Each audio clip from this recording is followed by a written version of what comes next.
What is good, everybody? We are live. Welcome to the Worldwide Company of Gamers podcast. This is the 28th episode, I think? Is it 28? I don't even know. I'm losing track. I say 28th, it's the flipping 38th. What's wrong with me? I'm like 10 episodes. I'm 10 episodes down. Flipping that, guys.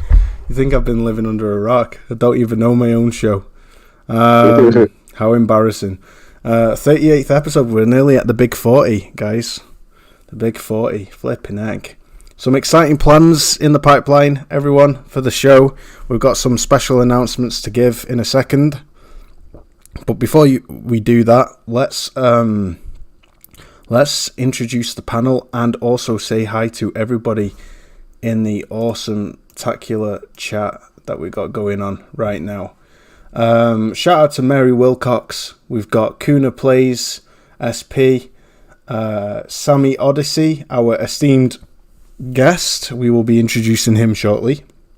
Buck Roger, JC, keep on keeping on. I love that quote. You know me, I love Death Stranding. We've got Wufaki, my brother, some proper chads, 47, Mr. Agent 47, great to see you here as always. Jonathan Martinez, an OG fan of the show, always there to support. Thank you, brother. Appreciate you. We've got just a lit chat. It's only going to get more and more lit as time goes on. We've got some random ass individual, Retro, the family man gamer in the chat. No idea who he is. He's constantly living. I'm constantly in his head rent free. He's always here in the chat for every show, to spamming the feed. Obviously, he's a fan of the show. We'll probably have to get him on sometime. We've got Doomsayer's Network. He's a bit of a dodgy gizzard, that Doomsayer. He wears Crocs. He loves his Crocs. Loud and proud. Loud and proud. Croc Boy. Croc Boy. It sounds like a DC villain, doesn't it? Croc Boy. It's. Yo, what's Sammy? Shut the fuck up. Tekken's the best fighting game, period. Retro likes Tekken, so he needs better taste, fam. I love it. Bring that heat, Sammy. Bring that heat, bro. He's going to catch these hands. He wants his smoke, man. He's going to get it. He's begging for it. Ice Queen Gaming, what is good, Dawn? Great that you're here tonight, Dawn. Thank you for being here as always. Welcome. So yeah, flipping out. What a lit show we've got in store for you guys. First things first, let's introduce the awesome panel. Buck Roger says that Retro guy should play GT7 sometime, but is missing out on a great racing game. Oh shit, Retro's getting bullied. I love it. I can never be bullied. Oh shit. You're all my victims. Every one of you. Retro is on the panel. Who would have thunk it? Jan Watkins, what's up, Wooly, in the chat? What is good, Jan? Welcome, as always. Great to see you here, buddy. So, guys, let's introduce the panel. Let's start off with our esteemed guest. Now, first things first, guys, I want to welcome Sami Odyssey to the show. Sami is someone who you may know on Twitter. He's got quite a prolific following. He makes great content on Twitter. He puts out some great informative tweets, especially on Eastern Japanese gaming. He has some great takes on the gaming space. I've been a fan of his for quite a long time. We've been mutuals for a long time. He's a great supporter of the show. And a few things to know about Sam. First of all, he's been kind enough to give us a code for the Horizon Forbidden West. So expect a PS5 Horizon Forbidden West giveaway, a UK code. So whoever's in the UK, show of hands, let us know in the chat. And you're gonna have to do some fucked up things to win it, though. We'll think of something during the show for you guys to do, and the winner, for us to decide a winner. I think it might be something like along the lines of like, I don't know, tell us. I know. Tell us the best looking foot. The best looking foot. Doom can judge it. Doom can judge it. Because you know he's got a foot fetish, being a croc buyer. The man's got a foot fetish. We'll figure it out. Whoever doesn't have Horizon Forbidden West and is in the UK, if there's someone in the chat, let us know. It's a specific, we'll be doing a giveaway. I need to actually tweet that out. I need to tweet the show out. I'm really unprepared right now. I need to tweet the show out as well as the giveaway. However, guys, thank you to Sami for that really generous code. It's so generous of him. He's like giving away a full massive new release AAA for someone to enjoy who hasn't got it. Really appreciate that. Another thing about Sami, guys, is Sami's been a podcast enthusiast for a long time. He used to do a podcast, but it was quite a while back. Sami actually has a hearing impediment and he's mute, so he doesn't speak on the mic. However, what we've done is we decided tonight we'll have him on the panel and he'll chat what he wants to say in the chat, and the panel, myself, Retro, and Doom, for as long as he's with us, we'll keep our eyes out for Sami's comments and read them out whenever he has things to contribute and something to say. But just to introduce Sami, he prepared a little message for you all. He said, "Hey, my name is Sami, and I'm a massive gamer overall, and I'm a lawyer in medical insurance. Flipping heck, you clever bastard! And I have been for a few years now. A lawyer in medical insurance. Flipping heck." It's not going to help him in Tekken. He's got a good, clever head on his shoulders. Clearly, he's like about a foot fetish. Who has the foot fetish? You. You like that guy who eats that welly, that dirty welly on the bus. You know that video. Except the Crocs. Sami also continues saying, "I love all types of games and love story-based games. Japanese and Eastern games are my go-to video games though. I always like to give a clear view on topics and everything. And yes, I am mute due to being slight deaf in my left ear. So thank you everyone, and more importantly, Wooly, for inviting me." Welcome, Sam. It's a pleasure to have you, brother.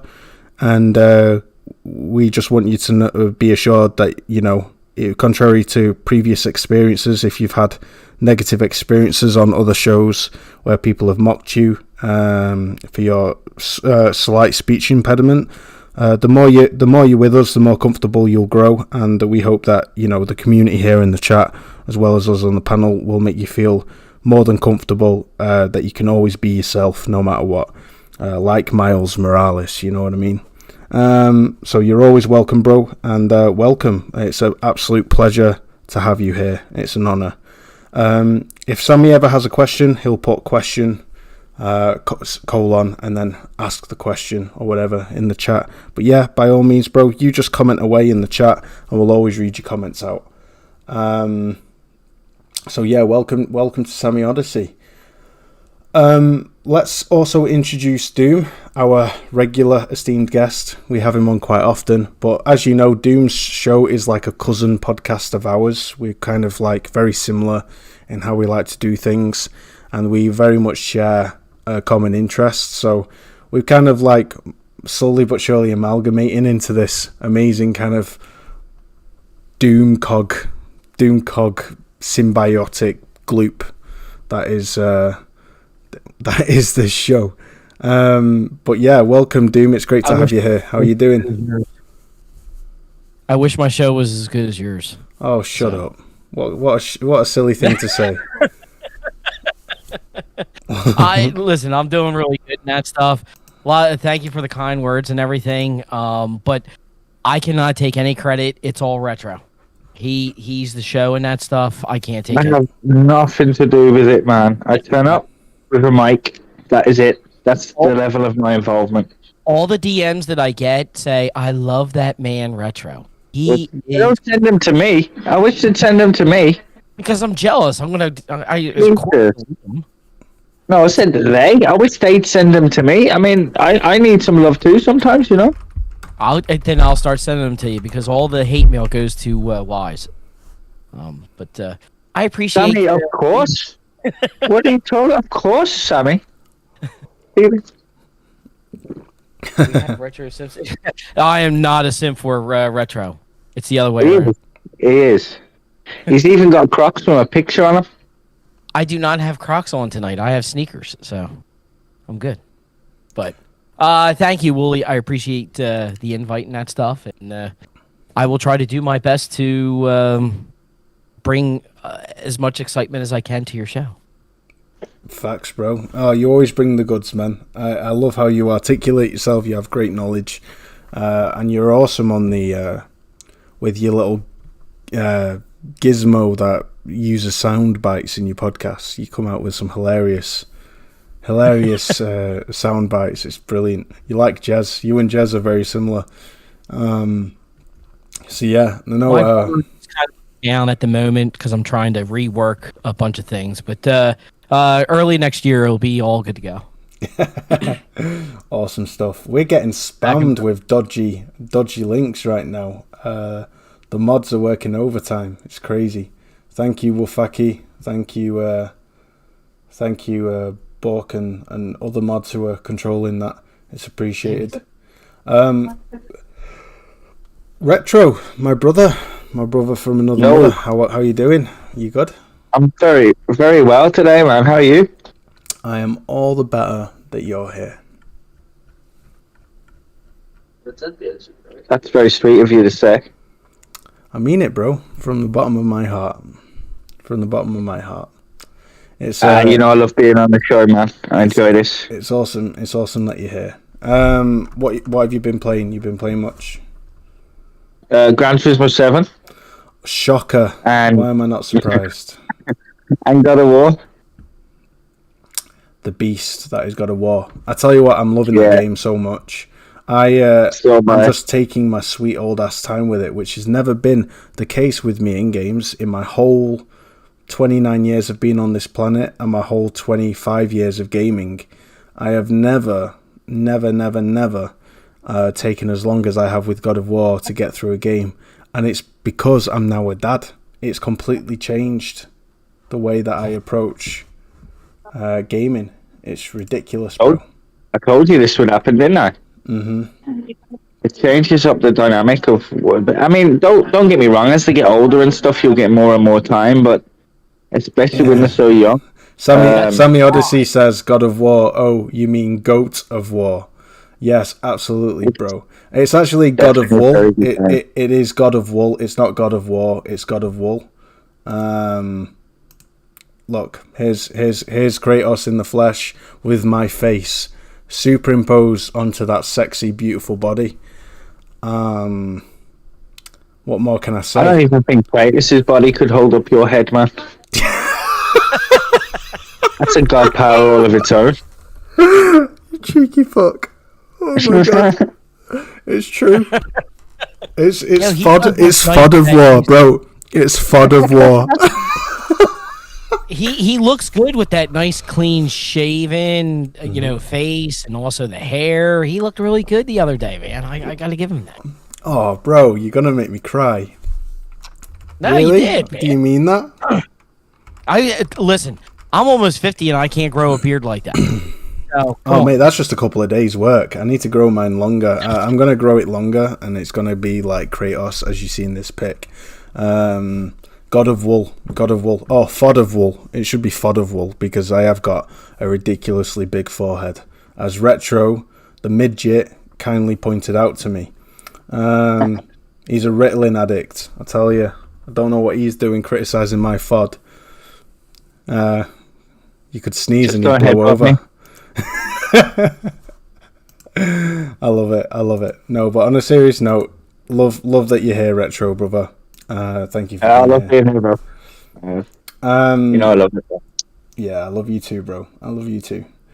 So let's get on with the show. Wow, this is beautiful. Ola saying this is beautiful. What's beautiful, Ola? What have I missed? Shout out to Newtonian. My dude Newtonian, what's good? Shout out to Ola, to Osi. Great that you're here, brother. I hope I didn't butcher your name then. I apologise if I did.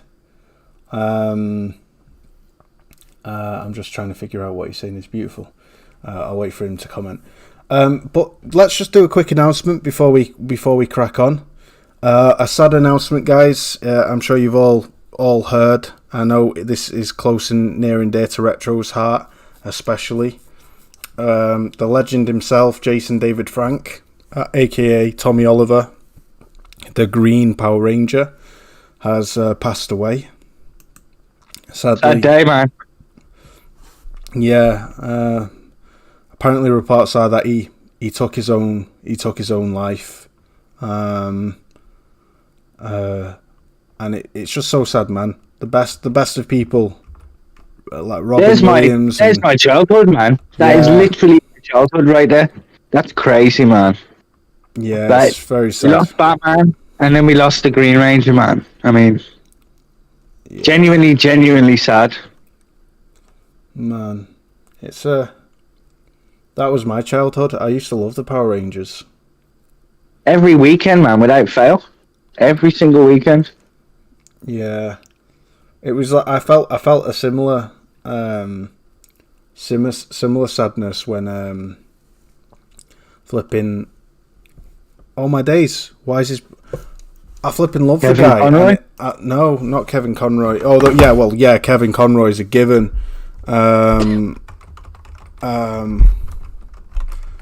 It was what's his name now at Lincoln Park? Chester. Kept saying Chelsea. Yeah, Chester. Yeah, Chester Bennington. He he was telling everyone, he was gonna do the deed. He wasn't gonna be here for much longer, and he kept warning people, and people just wouldn't listen to him. People even laughed at him on podcasts. He would go on a podcast and tell him how much despair he feels about living, and people would just go, "Look at the position you're in. What are you chatting? Look how much money you have," and like people just wouldn't take him seriously. And before you know it, he was gone. Yeah, people's answer to everything seems to be money, and it's a fucked up view, man. Yeah, Sammy says losing Tommy really hit him hard. Robin Williams passing really hurt him too. Yeah, agreed, brother. Sad times. Sorry, Doom. And the lead singer from Soundgarden, Chris Cornell, he committed suicide. I think it was like a couple months before Chester Bennington did. So it was like within like a year or two, Robin Williams, Chester Bennington, Chris Cornell. It was like, oh my God, what the hell's going on here? Yeah, I just wanted to take a moment just to appreciate this guy. It's a sad day for people who love Power Rangers. I wasn't as hard on the series as other people. I know Retro's a big fan, but it's mainly just the original. It was more the original run, the one basically with, the original. I think it was 2 or 3 seasons, and then after that, obviously, I kind of grown out of it. But I mean, the whole way watching it growing up, Power Rangers to the west. Power Rangers to the west was very much like Godzilla to the east. It was a phenomenon that took people's imaginations by storm a lot of the times in the. Bro, it had me and my brother hyped, man. We used to jump around the living room when it was on and everything, trying to act out the scenes and stuff. Do you know what I mean? Like, it was definitely a part of my childhood, man. And I'll always appreciate them all for that. Yeah. But that's the second Ranger down now, man. That's the second one gone. Because Trini passed away a good few years ago now. Buck Rogers says the Yellow Ranger. Buck Rogers says Robin Williams was a Zelda fan. He was. He named his daughter. Oh man, what did he name his daughter? Named it. Shit, I don't know, but it's something to do with Zelda. It could be Zelda. I don't know, but. His daughter's name has something to do with Zelda. Oh man, what a Chad! Flipping it. Right. Anyway, let's give our. Sammy says it was Zelda. There you go. It's a beautiful name, man. I'm not gonna lie. It's a beautiful name for a girl. Yeah, what a Chad. So yeah, rest in peace, Tommy or Jason, and thank you for everything that you did for us, our generation when we were younger, and hope you are in peace. So let's get on with the show, my dudes. I'll hide this Fod of War character. We've got quite a juicy show for you guys tonight. Oh, another announcement, another special announcement. So it's taken a while, but managed to knuckle down a very talented concept artist, Mike Garn, for a fantastic show that we're going to be having with him, an interview. He's a game developer. He's working currently on a game called ArcSync. We'll be showing gameplay of that shortly. It looks phenomenal. It's got Metroidvania vibe. It's got Metroid vibes, like OG Metroid vibes, but it's also got just some beautiful, beautiful kind of aesthetics and animations and environmental animations to it as well, to really kind of give it that punch. It's looking amazing. He's formerly worked on Call of Duty, Proteus, the game Proteus, that amazing boomer shooter that is quite recent and quite new and heralded for its fantastic art direction. Well, Mike Garn is a concept artist of that game. Also Apex Legends as well. So he's he's a talented man. He's definitely got big plans for the future, and it'll be fantastic to have him on, and that's December the 10th, and it'll be great to have him on and just find out more about him and his work. But if I were to show you some of his work now, because it's very much on topic of what we will be discussing tonight as well. As you can see by the topic, we're going to be discussing indie games. But if I were to show you just this bad boy, here we go. It's not. Chat, if there's any questions you want to ask or get asked, send one of us a message. I don't think we ever really try this, but we want to get you more involved in the shows. So if any of you have any questions that you want asked, then send them to me or Wooly. Yeah, and facts. we'll get them, because it's up to me to do the research into this fella and get some good questions. Yeah. So, yeah. That's a great shout. If you do have questions for Mike Garn, check him out on Twitter. Here's his Twitter. He's Mike Garn Design is his Twitter handle. And if I were to just full screen this for you all to see.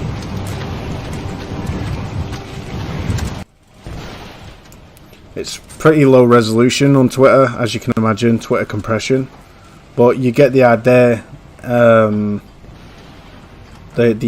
animation, environmental animation and art design is fantastic. It's just fantastic. It's going for a very like Terminator kind of aesthetic, like the OG Terminator films, as well as I've got wee whiffs of Matrix there, man. You know when they're actually out. Yeah, the electric's going it's everywhere. kind of like when they're out of the Matrix. Well, that's a similar kind of. What do you call that art direction? Is it like, it's not cyberpunk, it's not steampunk, it's like what's that word? Dystopian. Yeah, it could be post-apocalyptic. Yeah, it's like post-apocalyptic kind of cyber dystonian kind of aesthetic, very similar to like Terminator. Think Terminator, when the world's run by Terminators, and as you said, what was that you mentioned? Matrix. Matrix, yeah, Matrix when they're when they're actually on the ship, when they're on the Is it the Nebuchadnezzar? Is it called the? Yeah, that's the one. The Nebuchadnezzar. It's such a silly name for a ship. I know it's biblical, but you call it the Nebula or something. But the Nebuchadnezzar is such a long name for a ship, man. Flipping heck. I'm not too sure if Sammy's asking us or asking the chat, but he said, question, so out of all the PlayStation studios that hasn't revealed their projects, what is everybody hyped for? So I don't know if that's... Yeah, that's definitely a question that he wanted read out. So out of all PlayStation studios that hasn't revealed their projects, what is everyone hyped for? Damn, that is a good question, Sammy. Holy shit, what are you doing to me? Japan / Asobi or Asobo or whatever they're called. Basically, the Japan studio. I want to see what they're doing, man. I have a real love for Astrobot, and that's it, Team Asobi.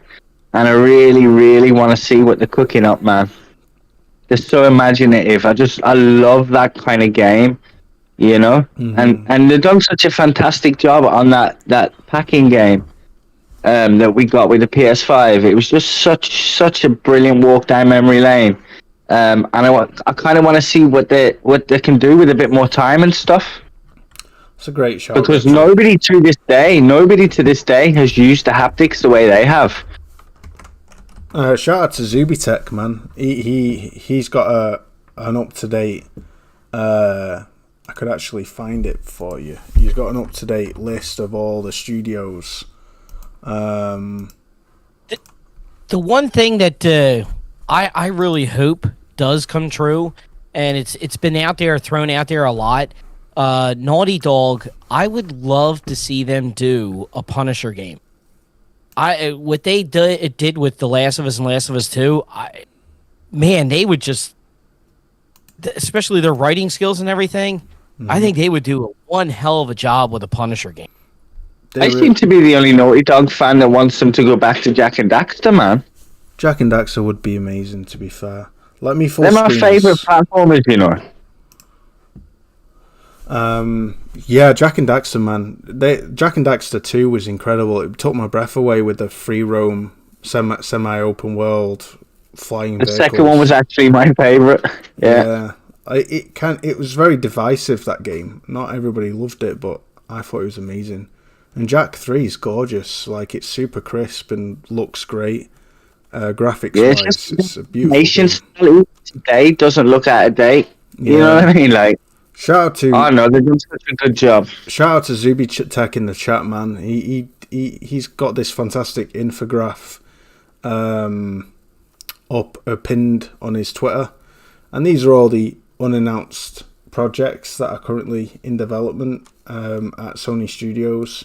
Not all of them are unannounced. He's got some of the announced ones as well, but I'm kind of like, I'm curious about Haven. I really want to know about Haven because of who's running the show business there, Jade Raymond. I think, you know, but that's a games as a service game, isn't it? Yeah, it's a multiplayer IP. Yeah, they just don't float my boat, man. I'm not into games as a service personally anymore either, purely because of the amount of time dedication that's required to don't get me wrong. Or get anywhere. If they do it the correct way, i.e., not Halo Infinite, then then I think they'll probably get a few hits. The only real service as a game, and we don't even know if it actually is Naughty Dog's multiplayer game.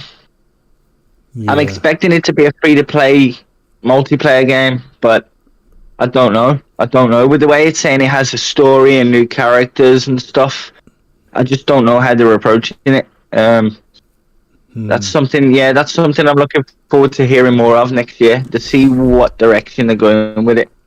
Because the potential for a more open, team-based The Last of Us would be kind of cool, I won't lie. You know, yeah. I'm imagining factions fighting each other over resources and stuff. And if that's the case, that would be awesome. See, I'm in a similar boat. I think factions... Sami Odyssey says XDev is doing a lot. And y'all have no idea, fam. Yeah, we've heard. Honestly, XDev is doing so much. They're helping everyone in the industry right now. They're also supporting... making their own game with Naughty Dog, aren't they? Yeah, They're actually going to have a published game instead of just being basically the helping hand. Hey, they're going to be genius idea from Sami. Team Asobi should take on Sly. It could not work. that I don't have faith in the team. It's just Sly Cooper wasn't my favorite series. It wasn't my favorite platform. My wife loves brilliant. Them. Yeah, I thought Sly was brilliant. My wife's actually been playing through them recently again. But yeah, I don't know. Jak and Daxter was the one that I picked at the time, and I kind of stuck to my... They need to bring them both back, man. Honestly, I think there are so many classics that are just being neglected right now. Sly did get a fair shot on the PS3, wasn't it, or PS4? Mm-hmm. Sly Cooper. What did he get, a PS4 release or a PS3? Sly Cooper released PS3, yeah. So yeah, I don't know. I don't think it sold all that great. So I don't know if we'll see another Sly Cooper. Buck says that Sly's his favorite. He loves Sly. Listen, it's Jak and Daxter all the way, Buck. Actually, get maybe a studio or two, or even build up like Blue Point and have them, go back and do a Jak and Daxter, a Sly Cooper, and that stuff. Bring them back in that. Hire out. They're always hiring talent and that stuff. Help out Blue Point. Whatever Blue Point's doing, I guess maybe their own game in that. Have a second part of Blue Point and go ahead and do some remakes and that kind of thing. What was it? There was something on Twitter that Ninja Gaiden and then Dead to Rights, the team Tecmo is supposed to be redoing those. So a lot of these are actually going out and getting that old IP and bringing it back, which is great. I love that. Yeah, facts, bro. Sami Odyssey says that XDev Korea is being head by ex-Pearl Abyss producer, so watch out for them. Pearl Abyss, wow, that's a good get. They worked on a Black Desert Online and they're doing Crimson Desert. So Korean that Korean studio's former head is heading XDev Korea. That's a big get on Sony's part. I do think. And with reference to a Team Asobi saying we want to build new teams in plural, it kind of falls back to what Michael Mumbauer was hinting at on the show when we had him on. PlayStation Studios are very, very much growing the studios they currently have internally. They're not growing the number of studios. More like they are growing the number, but more so than that, they're expanding the studios they have, and what that enables is for more teams to be formed and created through nurturing that talent through experience and growth. And Sony Santa Monica are working on multiple projects right now. Cory Barlog hinted at. Just to me, I get the idea that with the sheer number of staff being taken on in these studios, like they're just forever expanding their internal studios, just like XDev have expanded. So have Visual Arts Studio. They've expanded massively. They've been on a massive recruitment drive lately. I think it was Zuby, but somebody's done like a breakdown of all the different job openings, and they're literally company wide. There's so many jobs going on. Sony really are currently trying to beef up their teams. If it isn't Zuby, it'll be William. It'll be William. It's William or Zuby. I just can't remember which. Yeah, it's either William or Zuby. They both make such great content. Keep forever keeping us in the loop. Those two. Yeah, they really are. Honestly, we need to see Zuby Tech on the best content creator, because we had a debate with Calarax. We need to get him on soon. Shout out to him, because Calarax was saying that Nibelian isn't a content creator because he just does the news. But I disagree. I think skill up, doesn't create content in that case, because he just reports the news and his view of the news, or his view of content that other people have created, i.e. video games.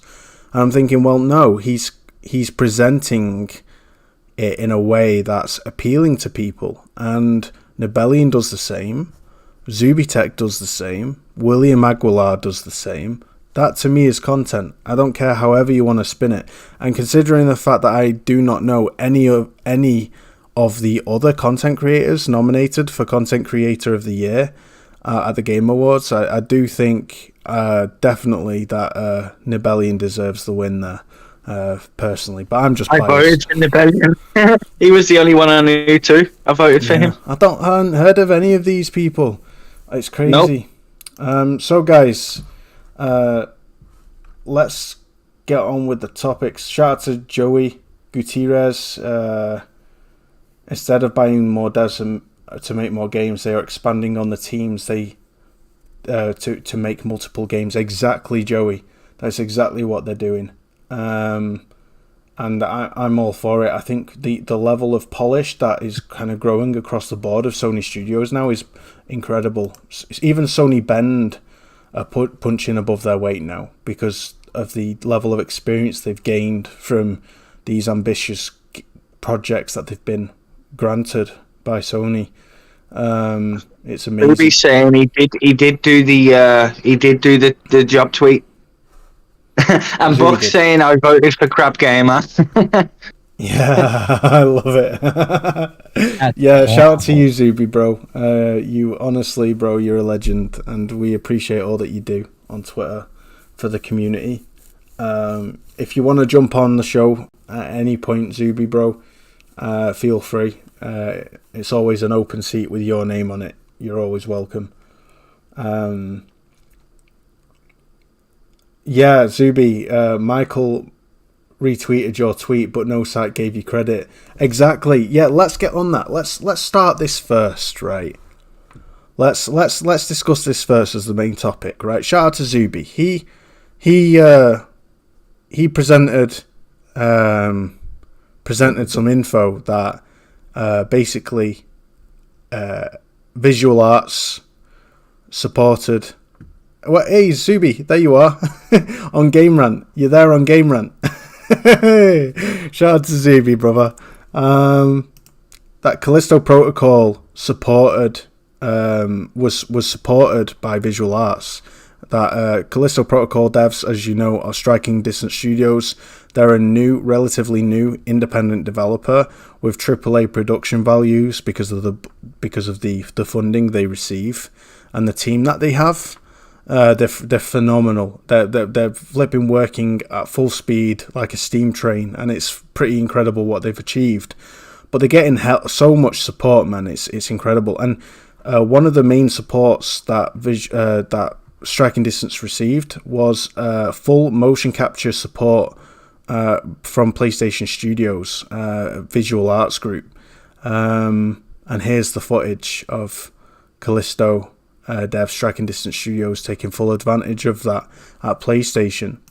And if we go back, Michael Mumbauer retweeted that, and he said it wasn't just the use of the mocap studios, they contributed quite a lot to the cinematics and more, going to be a banger. And you know, Sony supported the studio not just with the mocap but also the cinematic quality. I mean, we were saying it's virtually Naughty Dog level what we were seeing being created. Do you know what's crazy about that? For everybody that always ends up calling like PlayStation like, you know, not very friendly or not very consumer friendly, like they've literally just helped an indie dev with something quite expensive and they gain nothing from it. Nothing. There's no exclusivity. Nope. You know, whatever they do for those scenes is going to be on all versions. You know what I mean? So, yeah, I think Sony deserves some props for that, man. And I wish more devs would come out and tell us this kind of information, man, because it's good PR, regardless of what it is. It's you know what I mean? Like Sony tends to keep very quiet. You know what I mean? Big and facts. They could do with pushing a little bit more of this positive PR, because a lot of the times, you know, when people are calling them what is it, like unconsumer friendly and stuff like that, you know, like it's usually just bullshit. But then there's never nothing to bounce it off. Do you know what I mean? You've got nothing normally from Sony to bounce off that bullshit coming in. You know what I mean? So it'd be nice if they could get more info like that out. I agree that there is so much FUD being spread. Sami Odyssey says Sony doesn't need to get a publisher and they need to keep doing what they have been doing. Facts, brother. And he put, I've been playing Saints Row lately, and I can honestly say how much I love PlayStation Studios. The polish is one of a kind. Couldn't agree more. And this game, what's up, Gadget? Shout out to Gadget and Andre Clay as well in the chat, and Toolman. He's bringing the tools, and a shout out to Ron M as well. What's good, buddy? Great that you're all here. But yeah, like the amount of FUD on the internet is crazy. And it would just be good if important information like this was highlighted more often, which is why I rate Zubitech so high, because he sifts through the FUD. He doesn't do a cult. Yeah, Colt Eastwood. He does a Zuby. There's no clickbait headlines. Yeah. There's no lies. It's Facts. just here's Information. the facts Exactly. in a nice, easy to digest manner. You know what I mean? He does a very, very good job. I mean, whereas on the contrary, I shared this at the start of the show. People in the chat were sharing this article. Crap Gamer decided to share it out. Ironically, right above Crap Game, that he's saying how much he loves God of War Ragnarok and how it's absolutely amazing and one of the best experiences he's ever had. However, right underneath, there's never been a worse time to buy a PS5. And you know what this whole article is about? An 8% price increase. Price Station 5. The writer of this article admits that he's been loving the PS5 since 2020's launch. Right here, right? I've been enjoying the PS5 since 2020's launch. Let's get the full screen up. Let's just entertain this for a second, right? As much as I've been enjoying the PS5 since 2020 launch, right? The future's looking bleak. Why? Because it's not only because despite the fact that it's how some of his favorite games this decade, right? Returnal, Demon Souls Remake, Astro's Playroom, that 8% price increase was just too much.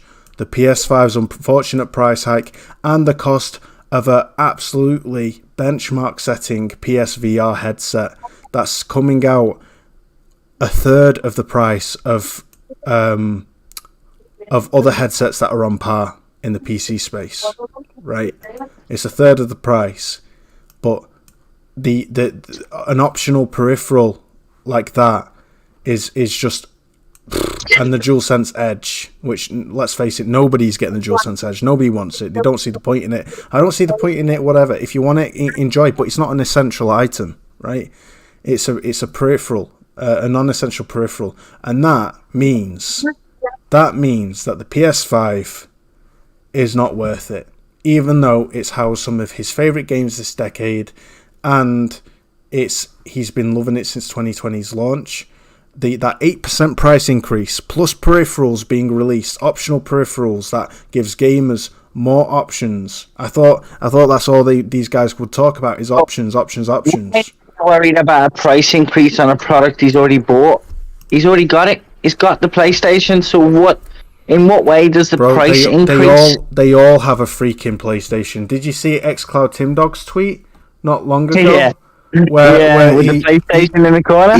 He took a picture of his living room and his PlayStation wasn't there and just his Xbox, trying to hide the fact that he's got a PlayStation, right? But little did people did he realize that he'd left his PS5 box in the corner, just poking through. Fans, man, but this is just a hit piece. It literally is a hit piece. That's all it is. Can I? Let me say something to this. Tuesday, I was supposed to go get a tooth pulled. About 7 years ago, I had one pulled. Okay, it's almost 10 years, but it cost me $100 to go get the tooth pulled. On Tuesday, they wanted to charge me $400. That's $300 more to basically numb my tooth up and then to grab a pair of pliers and yank it for an extra $300 to grab a pair of pliers. Yesterday, I go to Home Depot, and I work in construction, which Wooly and Retro know. I use these, they're CPVC cutters. You know, they're a ratchet cutter. Last year, they cost $50 at Home Depot. Yesterday, I walked past. This is a year. They're at $70. So, listen, for an 8% increase, and just like you sat there and said, Wooly, it's a peripheral. You don't need a PSVR to play your games. You don't need that. Plus, a lot of people are not looking at it this way. Okay, you want to sit there and you want to say that the Series S they're running a sale now for, I think it's like $250 or $239 or something like that. The PlayStation is $500. Where you guys are at, it went up an extra $50. So we'll say $550 in that stuff. Still in all, and if you go back, I think it was like a month, maybe 2 months ago, somebody that we all know in the community was sitting there complaining that he spent, I think it was close to $1,000 on capture cards because Xbox does not have a DVR capable enough to do what Sony does, and that is go record your footage. And by the way, and Jez knows this because Jez actually pointed this out, there's a Share Factory app. You can actually go in to your record a video, put all the sound effects that you want, put the GIFs that you want. You can download everything into the Share Factory, use your controller, your headphones, whatever. You can make a video without even... does it? And spending, and let me make sure I say this right, okay? Spending just $300 on a laptop that still might not be able to get you what you need for $550, and people are saying that Sony is anti-consumer, which we had him on Hamp or Game Logic. He has repeatedly sat there and said, people do not understand the term anti-consumer. They throw it out there because they think they're making a big deal and they're getting all the people that follow him, which they do. But it's not anti-consumer. Look what Sony is putting out there for you. Nailed it. Listen, bro. I had a capture card for my Xbox. I had to buy one in order to capture the video and that stuff. That was and Elgato was gracious enough to give me the upgrade for free, but it was still $150. Sony's giving you this. Well, you put it out. You don't need a controller. They give you a controller. You don't need a PSVR to enjoy God of War, Gran Turismo, or Horizon. This is just stuff that's added to the experience. That's all they're just giving you more of an experience. PlayStation, to me, is a total package of everything. They're giving you the service. They give you the console, they're giving you the PSVR, they're even giving you upgraded controllers. You sat there and said about the PlayStation Edge. I was at a friend's house today. He sat there and said that he has horrible stick drift on his PlayStation controller and that stuff, and he was showing me how to fix it. But the PlayStation Edge, you could pop that stick out, put a new one in. You don't have to go and buy a brand new controller at $70. You might only have to buy the piece at $20. Yeah. I mean, that's what you said about Share Factory, Doom, is such a good point. Like, it's an entire editing software that people use for that dominantly use for their YouTube channel. I'll list two. I'll list two. King Thrash, yep. All he uses is Share Factory, and he is a very prolific YouTuber. People love his content. He makes fantastic content, and he does it all through Share Factory, right? It costs him nothing. He can record 4K videos. If you turn 120 hertz off, if you turn VRR off on your TV, you can record 4K videos and upload them to YouTube. You can do all of that on the PS5, up to an hour's worth of footage. You know, Inside Man, you might not know him, guys, but I always like to advertise. Before I do, just look at this. Look at this video. What you're seeing here, guys, is a guy showing the hand tracking software capability of the PSVR, and it follows his hands better than any other headset I've ever seen. Like, everything he does with his fingers is being observed instantly. The haptics are giving him feeling. If you look at what he's doing, right, he can feel the water whenever he puts his hand into the water through the haptics. That's and then amazing. He can feel the ship.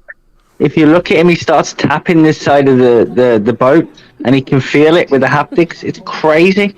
I am so excited for this headset. Man, he's tapping the boat. Yeah, he can feel the wood. He can feel the wood with the haptics. That's what he's doing. I wondered what he was doing. He's tapping the freaking boat because he can feel it with his hands. Yeah. Bro, that's nuts. I can't wait. This game is Man, the headset. But it costs money. It costs money, Retro. How dare they? How dare they, Retro? Yeah. It's kind of good. Do you know what it actually reminds me of? It reminds me of when people started crying about the original PS3 price for the 60GB model, where you got a full backwards compatibility, you got the extra slots, you got the translucent see-through kind of casing, and people bitched about the price of it. You know what I mean? But when you actually look back and see what you got with that console, I mean, even at the time of launch, it was cheaper to buy that than a Blu-ray player. Mm-hmm. Do you know what I mean? But there was so much value in that console, and they were still selling it at a loss. That's how much value was actually in the PS3, and people still cried about the price because it was slightly higher than normal. I'm gonna show you know what I mean? Like, this is what it's reminding me of. Facts, bro. I'm gonna show you some inside man. Share Factory. Look at this. This guy, right? Love this guy. We need to get him on soon. He uploads in 4K. I'm gonna stream it in 1440p for connection's sake. But who is it? Inside Man. Inside Man. Right? You should. Yeah. Have you seen his? I do know he races in the league with us. I'm gonna full screen this bad boy, and you guys just enjoy, right? He does it all. He does trailers, right? And the quality that he's able to get and show and present, all through Share Factory. I mean, but you sitting there saying that, Wooly, this is the problem though. You have a guy like Colt Eastwood. You have guys like I apologize for saying these guys' names, but you have a dealer, you have a Zalker, you have Tim Dog, and they don't go on those shows and present this to the Xbox community because they don't want the Xbox community knowing this. And because then all of a sudden, well, wait a minute, I'm supposed to be getting this for this price, but I'm not getting all the bells and whistles that the PlayStation's giving me. And if you look at this, I mean, this looks fantastic in that stuff. Mm-hmm.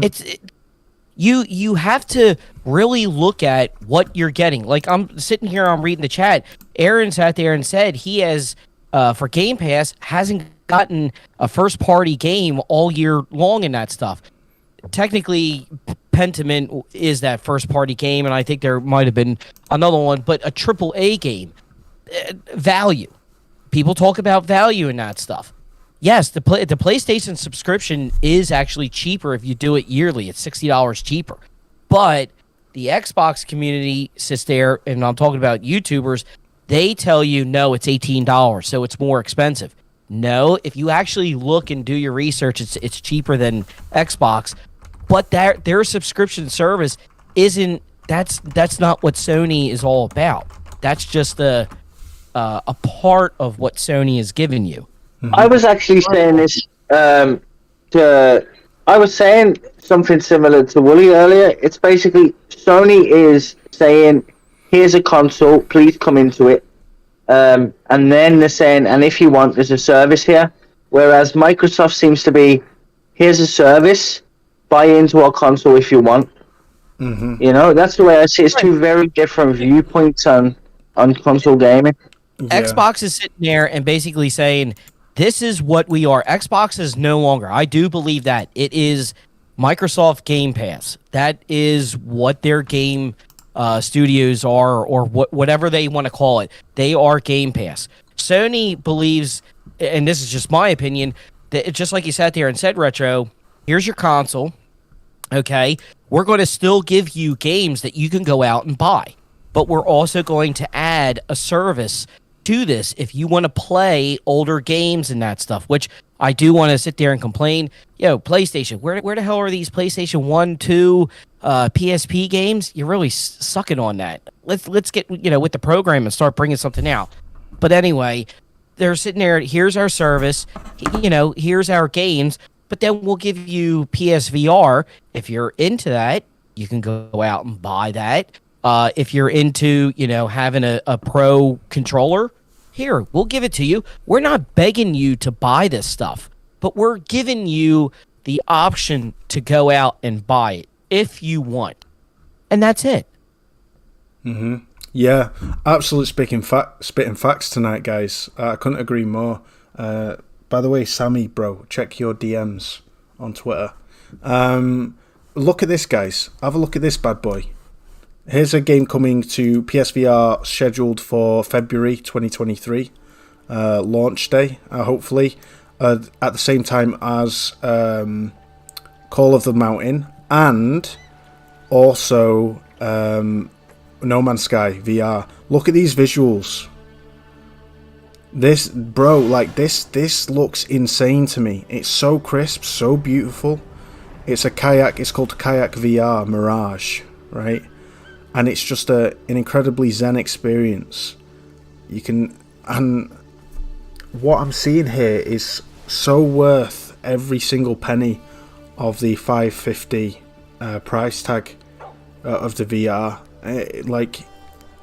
I don't understand why anyone would look at the state-of-the-art VR headset and go, whilst its contemporaries are around 1,600 quid on the market, 12 to 1,600 quid for similar specs, and go, oh no, how anti-consumer that this is costing me £550, I didn't even look at the price, man. I'll be honest. I don't even look at the price. I selected the bundle, and then I selected the charger, and that was me. It's like it's not going to be cheap. Like, the first one wasn't cheap. You know what I mean? We all know when you go in and you're the first adapter or an early adapter, it costs you. You know what I mean? A new iPhone every year is over £1,000. The latest Samsung, £1,000 at least. In fact, some of the folds are over £2,000. You know what I mean? So, look at this water, bro. Look at this. It looks fantastic. This is that'll currently probably be one of the games I buy. This is usually using the Oculus 5, I think, or the Oculus Quest 2 at the moment. But the PSVR 2 headset is even better than that in terms of specs. So you can guarantee that this game is going to look just as good on PSVR 2, if not better, than it does right now on this, which is crazy because it's called Better Than Life Studios. This Kayak VR is scheduled to release for PSVR 2 launch date. They've revealed that they're trying to get it ready for PSVR 2 launch. So that's exciting for me. I'm PSVR 2 is 100% on my wish list. I can't get a day one for obvious reasons. I've just got a kid. I have to be good with my money. But I tell you what, the money to me that it costs seems absolutely more than reasonable. And I just don't understand why the price of a peripheral, a luxury peripheral, is anything to write an article about if you're a journalist, if you call yourself a journalist. Shit's shocking. I also want to read Sami Odyssey's comment. The thing that annoys me about Xbox is that they have two Mistwalker exclusives in 360, and the Xbox users didn't support that. I need to find out who Mistwalker is. They didn't support any games, hence Game Pass. Don't hate me, Sammy. I'm really uncultured. Who's Mistwalker? You'll have to explain that, brother. I wanted to actually. I'm glad that you read that, Willie, because I was going to ask you if I could actually read that. The thing is, and this is again, this is just my opinion, and this is with every companies and that stuff. They're not going to support games that they can, at least now. This is, he's talking back in the 360 era, but right now they're not going to support any games that they can't, if you want to say, kind of like monetize, like a Sea of Thieves and that stuff. Keep rolling, stuff out to keep monetizing it, the microtransactions, all that kind of stuff, because that's not in their if you want to say business sense. I did hear you can get Office, you can buy Office, but you don't have all the upgrades. If you subscribe to Office 365, you get all those upgrades. That's the whole point. They want you to subscribe. They'll give you all that stuff, but they're not going to give you anything. And if they can't monetize a game in that, I mean, look what they did to Halo. Halo Infinite, nobody's really playing it. So they went and they put more stuff into the Master Chief Collection to bump that up for, microtransactions and things like that. That tells you a lot right there. I mean, I get that all the companies are about money and that stuff. That's the only way that they have to make money in order to stay in business. I get that. But there's ways that you could sit there and also make money other ways without affecting maybe your consumers and things like that, or begging your consumers to, hey, keep spending your money here and that stuff, because we don't have anything. Mm-hmm. It just goes all back to that Game Pass stuff. So Mistwalker did Blue Dragon and flipping Lost Odyssey. Right, I get you now. No, they also have you done the original Resident Evil, don't they? Yeah, Doom. You're spitting facts, man. I couldn't agree more. Mikami or something? Is it Mikami? Yeah. Ola. That's. Ola Tawosi said, I was going to buy a new Apple Watch and the AirPods Max. The moment they announced the price of the PSVR2, I completely forgot about upgrading my Apple devices. The PSVR2 is worth so much more. You know what? You couldn't be more spot on, guys. The chat's lit tonight. Shout out to Social Destruct. He jumped in, but he's just dropped out. Social, if you can hear me, I was just about to introduce you, bro. Jump back in if you want in on the chat. We couldn't hear you speaking. If you were speaking, I'm not sure if you were. Maybe it requires adjusting your mic. But PSVR2 is right down your street. So yeah, that's probably why he joined. To be honest, he's all in on the VR2.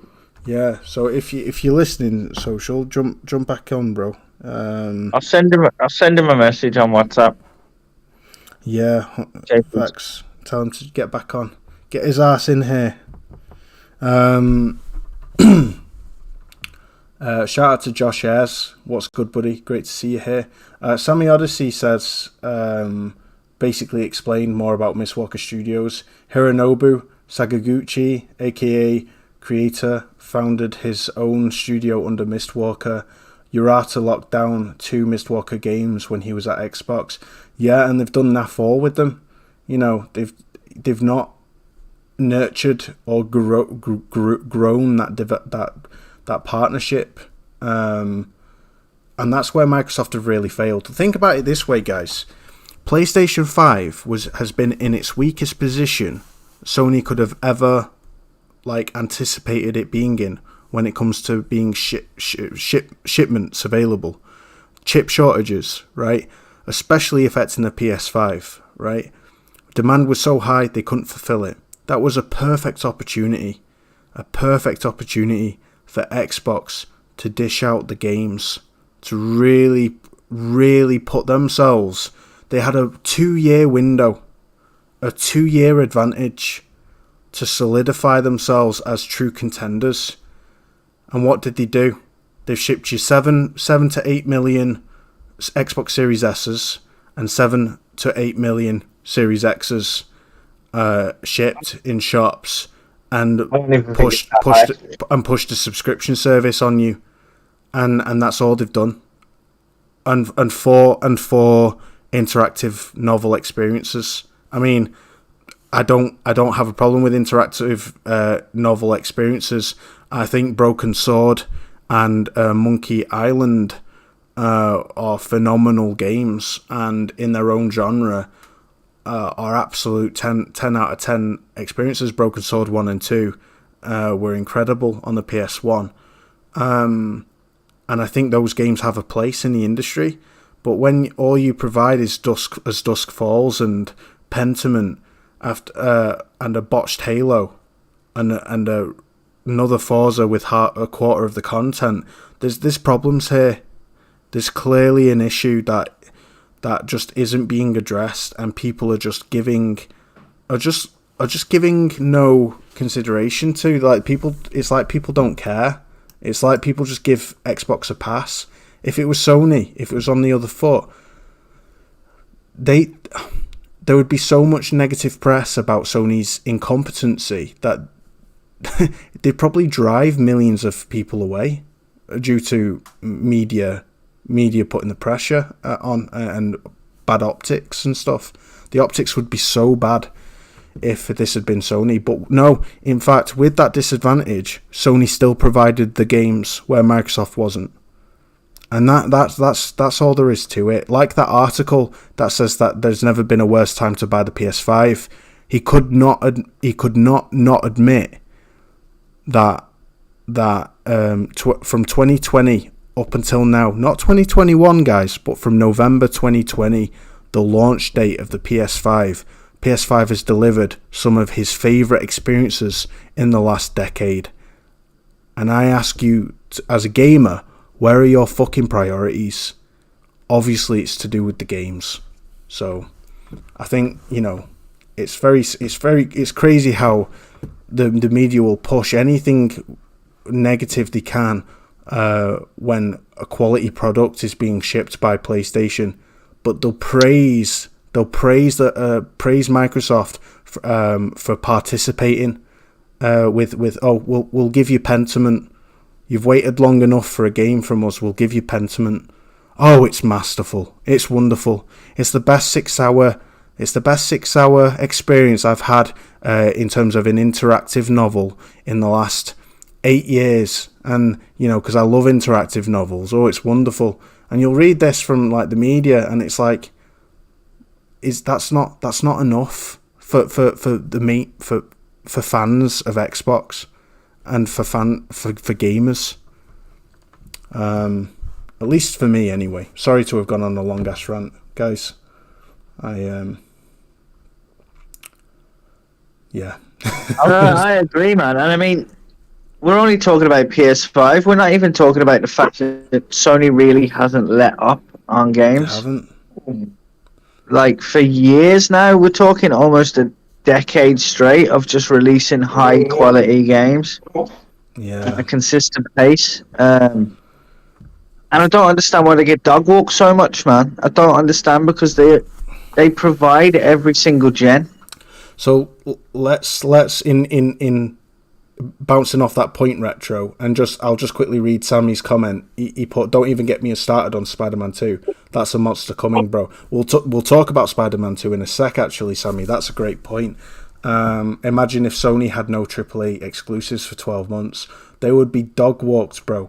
And he said PlayStation locked down Haven, a partnership with Jade, leaving Google not even 40 days after she left Google. I fucking love it, bro. You're absolute. he's full of absolute golden nuggets, this lad.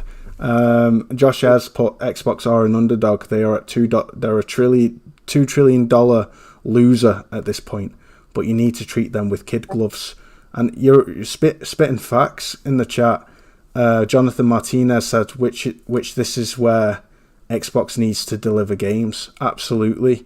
And they're just not. 2023 might be a different story, but I wouldn't be surprised if they only put out 2 games in 2023, fam.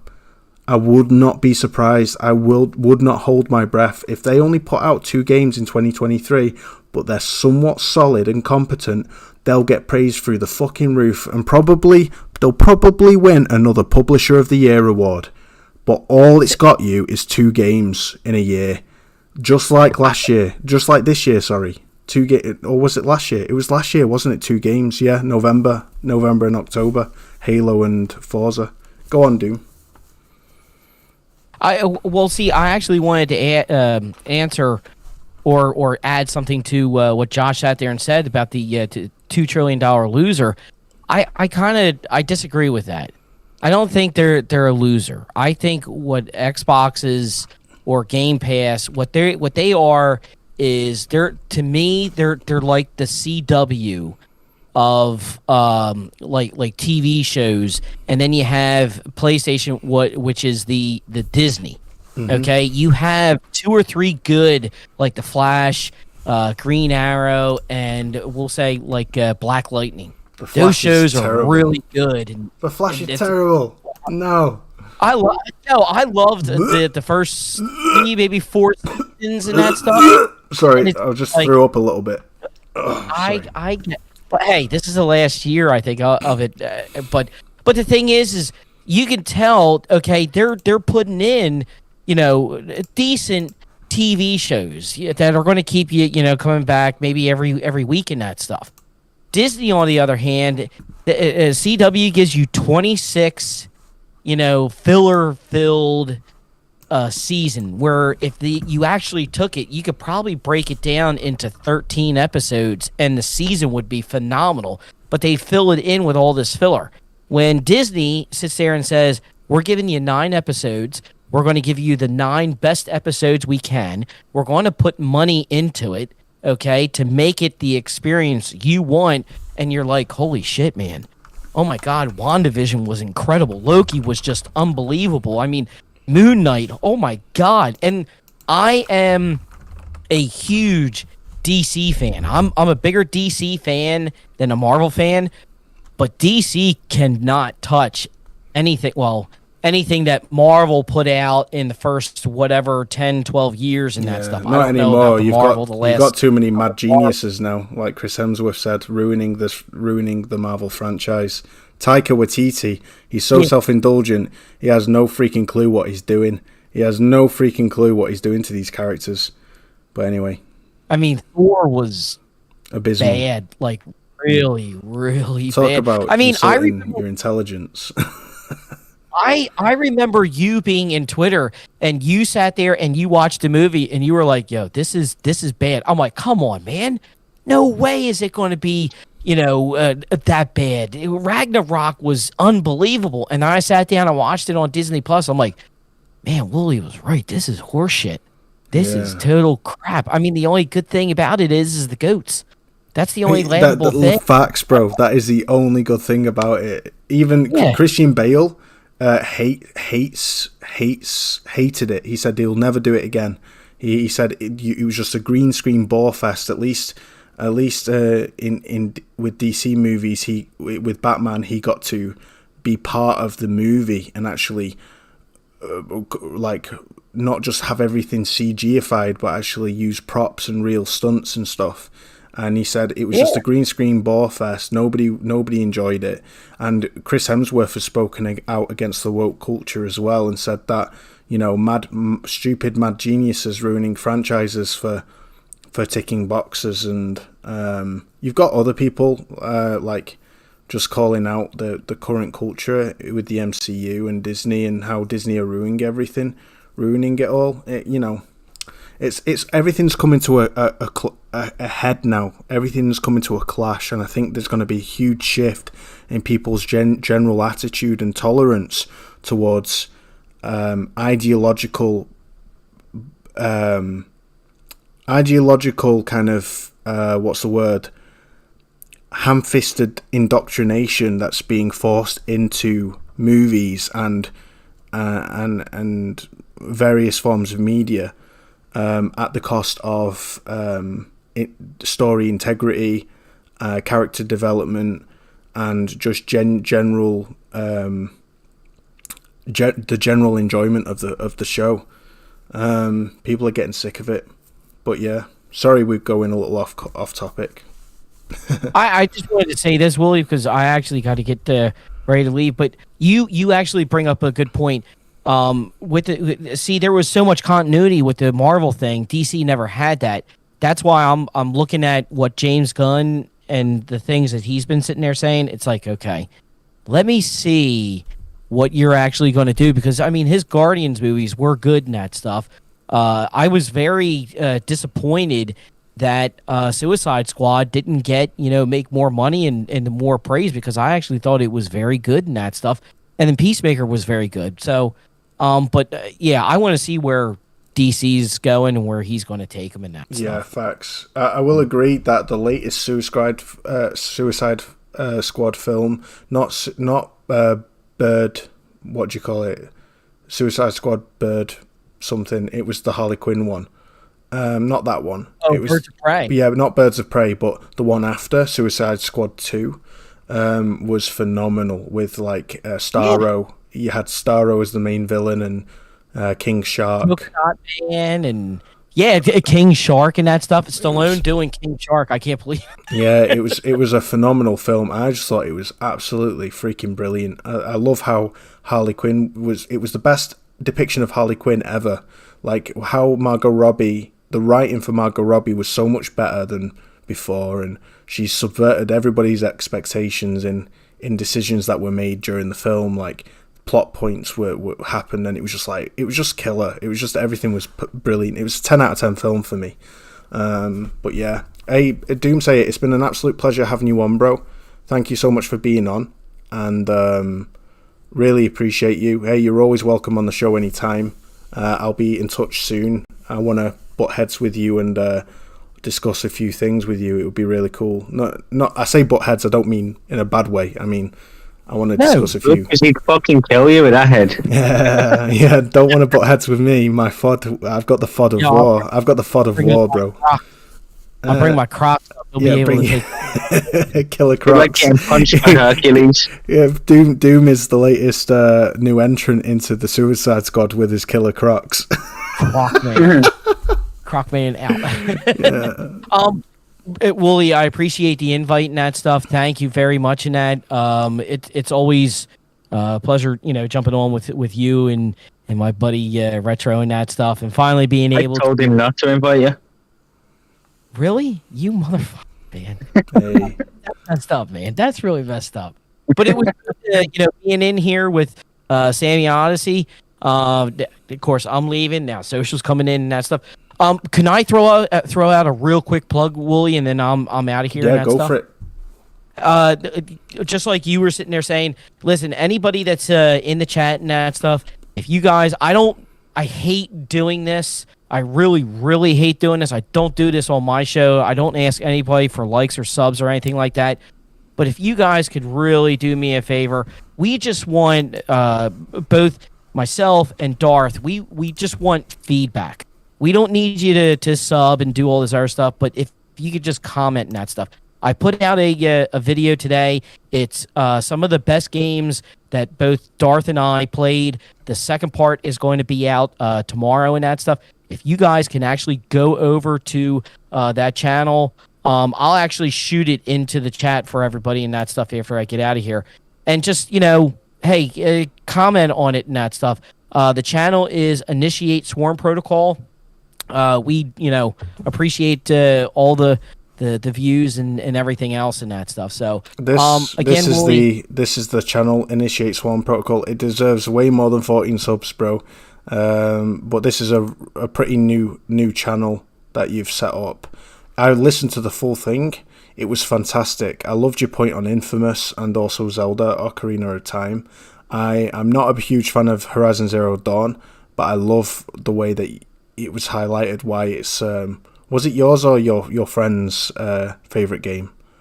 My buddies and that stuff. Your buddy's favorite game. It was just a great discussion. It's really easy listening material, and I just loved the way that you presented it. I would not change a thing personally. I think the way you've presented this it's one of them that you just put on and listen to as you're doing shit around the house or as you're driving to work. It's just a great, easy listening discussion. So, and you guys have culture. You guys speak with a lot of culture. So, a lot of knowledge. But yeah, guys, subscribe to Initiate Swarm Protocol. It's a fantastic new show that Doom's got his fingers in so many pots, bro. He's got his fingers in so many honey jars. He's like Winnie the freaking Pooh. You don't know. But I think it's brilliant what you're doing, bro. Keep it up. And, I appreciate that, man. Thank you. Thank you, everybody, in that stuff. Appreciate everything that you guys have done for me and that stuff. Retro, I'm going upstairs and I'm putting my Crocs on. So just for you, there. Buddy. Disgusting. Hey guys, have a good night and that stuff, and I'll be talking to everybody later in that.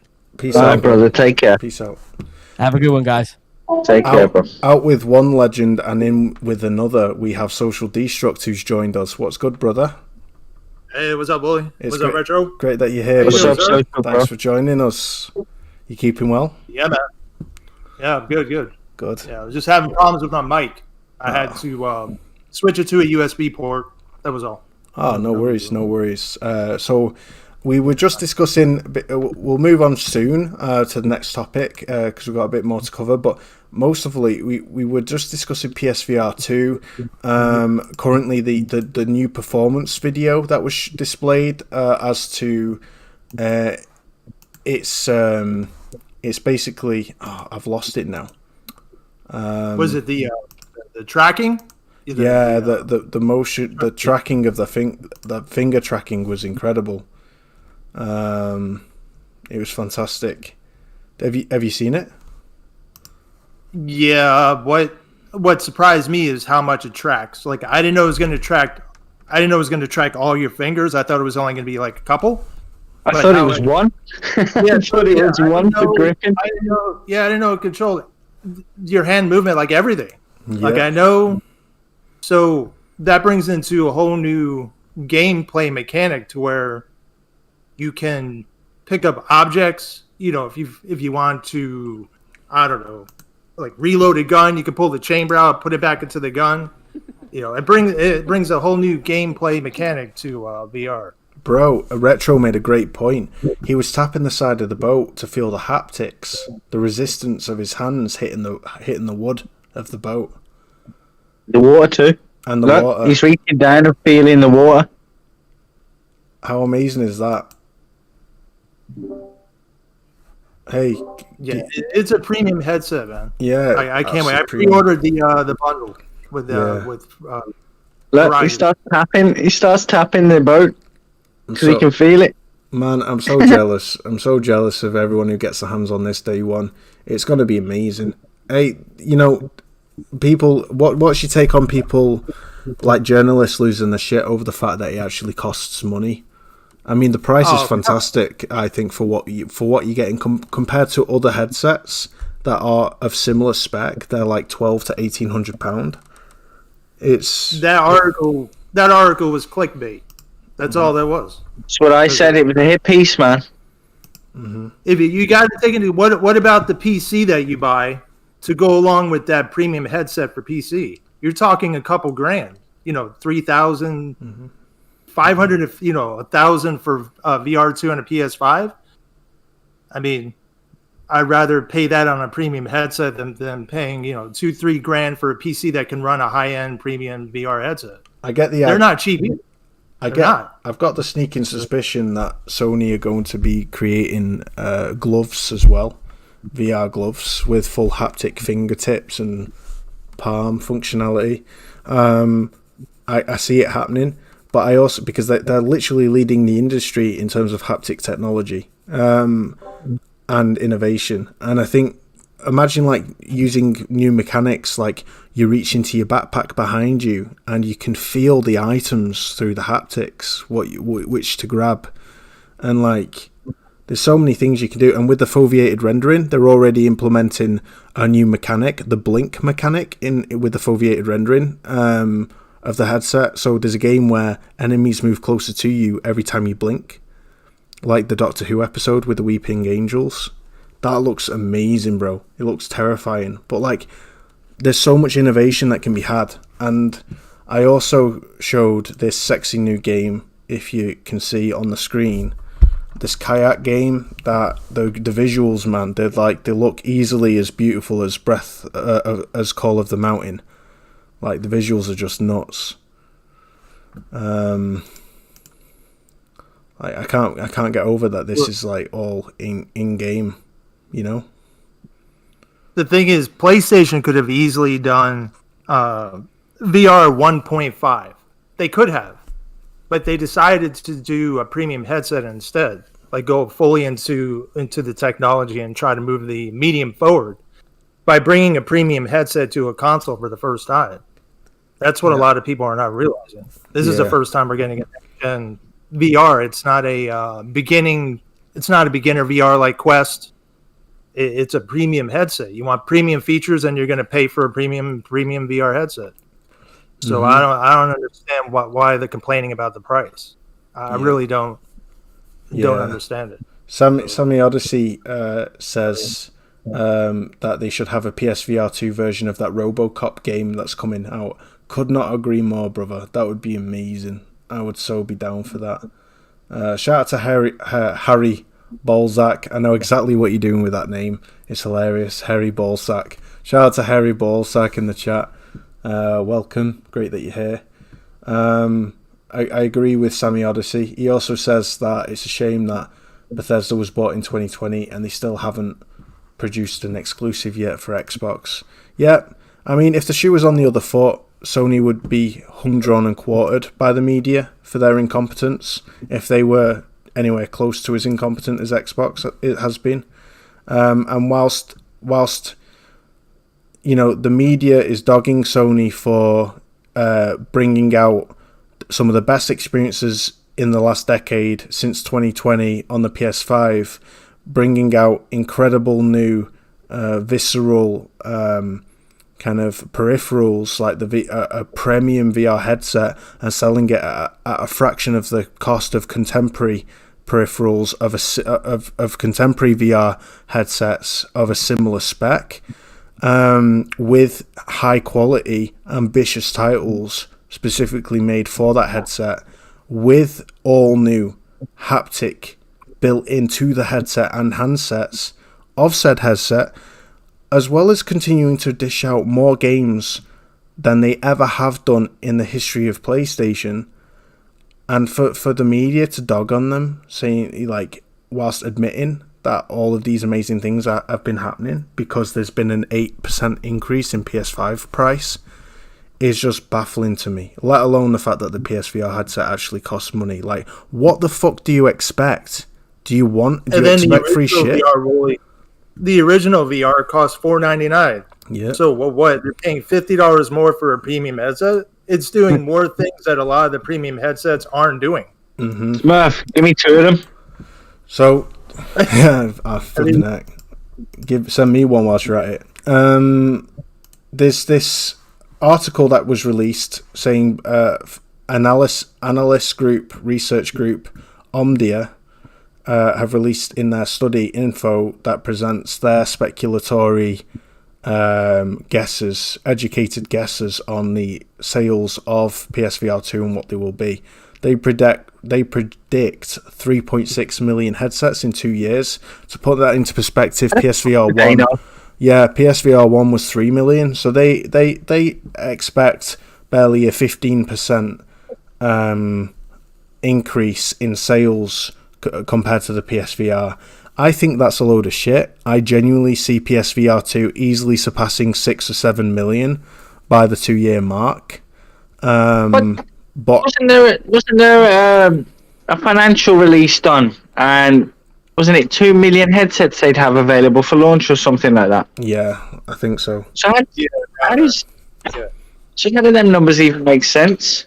I've never seen so many people as hyped for a headset as people are for PSVR 2 because of the amazing games coming out and also the retroactive patching of games, bringing VR into games that are already enjoyed normally by players, such as Resident Evil is getting a full VR overhaul. You've got No Man's Sky. You've got loads of games, and then you've got standalone experiences based on well-established franchises like Call of the Mountain. PlayStation are going balls deep on this, and I tell you what, if Sony were expecting similar sales to what these guys predict, which is pretty modest to say the least. It's pretty low, right? Then that would just only go further to show that Sony are trying to push the medium forward rather than just rest on their laurels and should I say they're selling a headset without it dominating the universe to make the most money possible. They still view it as investable. They still view it as worth the effort and worth the money to make, even if they were only to sell 3.6 million in 2 years. But I see it selling way more. I see it selling double that number personally. But what do I know?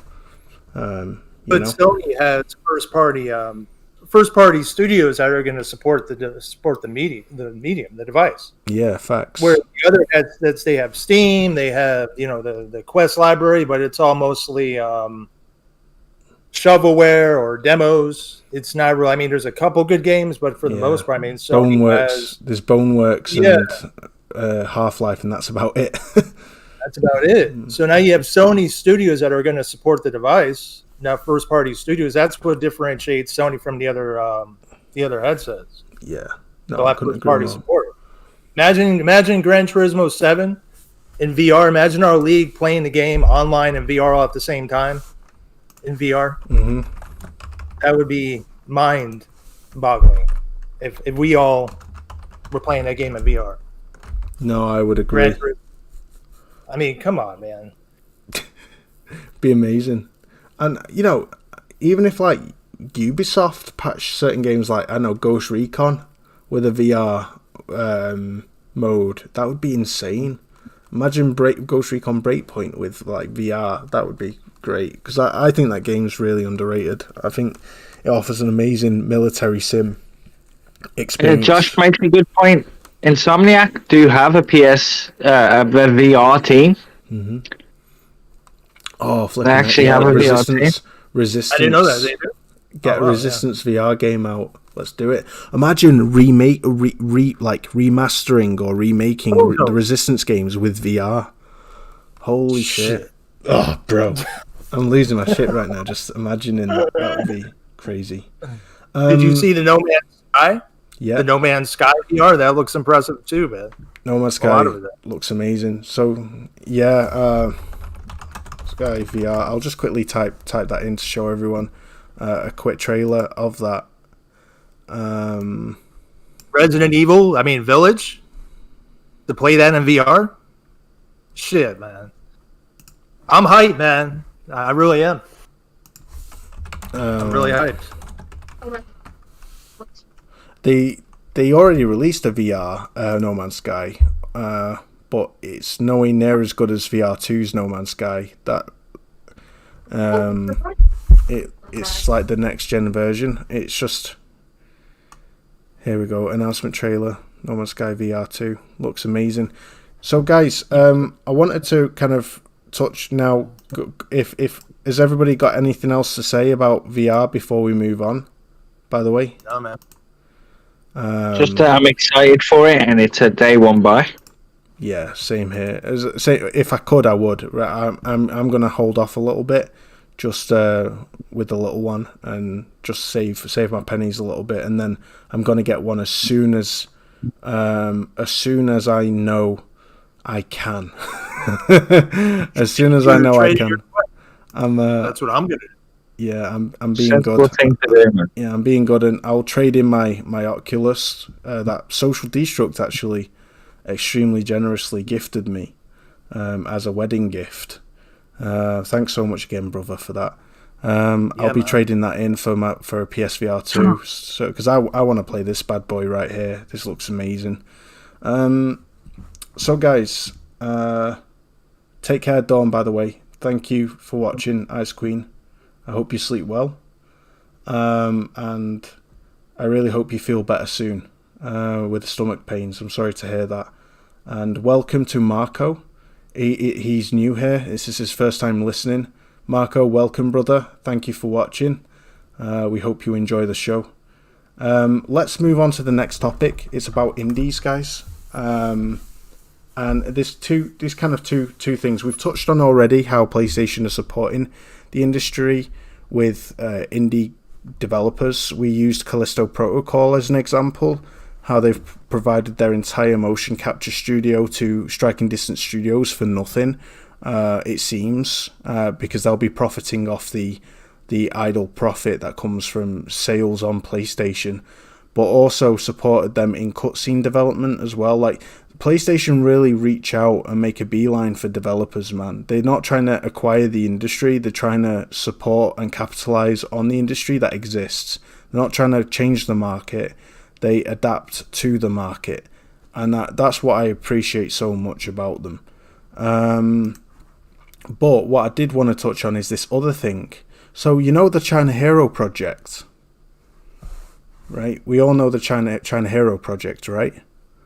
Yep. So they support game developers in China to create amazing new IPs and games. Also Japan, they support indie developers and Korea as well, right? So there's big things happening in China. Sami Odyssey, I bet, will have a lot to say about this. He says here, Shu and his team are looking for great indie teams and supporting them. Facts, Sami, couldn't agree more. But look at this. I only discovered this today. I didn't know about this, but turns out all this time there's been a similar initiative in Spain, right? Called I'll get the full quarter screen up so everybody can see. Called PlayStation Talents, right? So I was looking on the web, on Twitter, at indie developers. From Mike Garn's game, which we're having Mike on December the 10th, by the way, guys. I said this at the start, I'll just repeat for anyone listening in who wasn't in on the show back then. We're having this concept artist. He's worked on Call of Duty, he's worked on Proteus, that amazing first-person boomer shooter that has a really incredible art direction to it, and he's also worked on what's the Titanfall spin-off? Brain fart. What's it called? The multiplayer shooter spun off from Titanfall. No idea. I wasn't a Titanfall fan. It's come on, guys! It's one of the most popular multiplayer shooters going. Why have I lost? Why have it's I just the one brain genre I fart? don't play. Spin-off shooter. Yeah, I don't know. Oh, come on, Apex. guys. Apex. Sammy's Thank saying you. Apex. Apex, thanks, Sammy. Thank you. It's Apex, you donuts. I had a brain How fart. do I know that? It's no I'm not a excuse for you fan not to know of this. shooting games. Come on, get off my panel. Honestly, I thought you were cultured. Shooting games? Nah, not when it comes to shooting games. Sorry. No, I'm only kidding, bro. I'm only kidding. Yeah, and he's worked on Apex Legends. He's the concept artist for these games. Now, just to really bring that home, look at this. Right, I'm gonna show you Proteus gameplay. It's freaking beautiful, right? And he was this is Game Design, by the way. Hope he doesn't mind. He'll probably copyright strike my channel, but I'm just showing some of the gameplay aesthetics to this. It's got phenomenal art direction. The lighting is stunning. The gunplay is great. It's OG Doom. It's on PlayStation, so it's like 20 quid on PS Store. So if you like a good indie, this is really high reviews, and the art direction as well as the lighting is phenomenal. Well, Mike was a concept artist on this game as well as Call of Duty and Apex Legends. We're having him on December the 10th. But I was browsing indie developers, and there's this other indie game which looks like an absolute banger. It's a horror game. I need to find it. Flipping it. I've lost all my links, guys. All my links have gone. I'll tell you what, I keep forgetting I've got the links here. Here we go. Did you say Proteus is on PS5, Willie? Yeah, Proteus is on PS Store, PlayStation Store. It's great. Yesterday at the big conference in Spain, we were honoured to present a copy of Do Not Open to Shuya Yoshida. head of PlayStation. Thank you, Yoshida, for making it possible. Indie game, right? So I was curious. I was like, wait, hang on. Do not open a Steam game. Oh, but it's in a PS5 box, so it's coming to PS5 as well, right? But Do Not Open is a OG, is like a horror game inspired by Silent Hill, all the classics, right? And Yoshida helped make it possible for this game to exist. So I did a little bit of looking, and on the trailer of this game, it says, I'll tell you what, I'll play you the trailer so you guys can see it. Here we go. This symbol here, PlayStation Talents. Oh, sorry, I don't know what's going on here. Let me get the quarter display up. There we go. It's got the PlayStation Talents symbol, and I've never seen it before. Well, it's basically China Hero Project in Spain. And if you type in PlayStation Talents on Google, you'll see a full Spanish site. You can translate it to. I'll get it up in a sec. I was just showing you this game. I think this is in VR as well. Maybe, I'm not sure. But it's very kind of PT. It's like a small group. Small indie developers get support from PlayStation to provide them with support and help. It says, we are committed to the development of the video game industry in Spain at its different professional levels. We believe in its potential and the talent of the individuals who fight for their ideas each day. I freaking love, I love this. PlayStation is therefore in a constant evolution to provide them support and help. We believe in the need to create innovative initiatives which promote talent in the industry and increase interest in video games. Our objective is to create a strong initiative, which gives visibility to the creations made and which helps to promote its games within and beyond our borders. PlayStation Talents. So it's basically China Hero Project for Spain. And I had no idea about this. Did you guys? Have you guys known about this at all? I had no idea. No idea it existed. Me neither. But Yoshida has obviously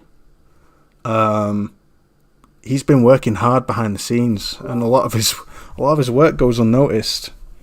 We've all heard of China Hero Project, never heard of this initiative in Spain, and I just think, it needs to be highlighted more what PlayStation is doing for the industry, and rather than being anti-consumer and anti-developer like the media likes to present them as, I think they're incredibly pro-developer.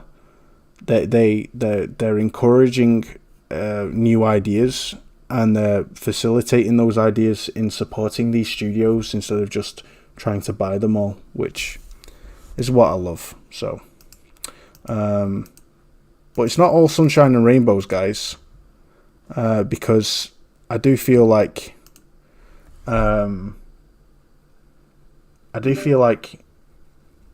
indie games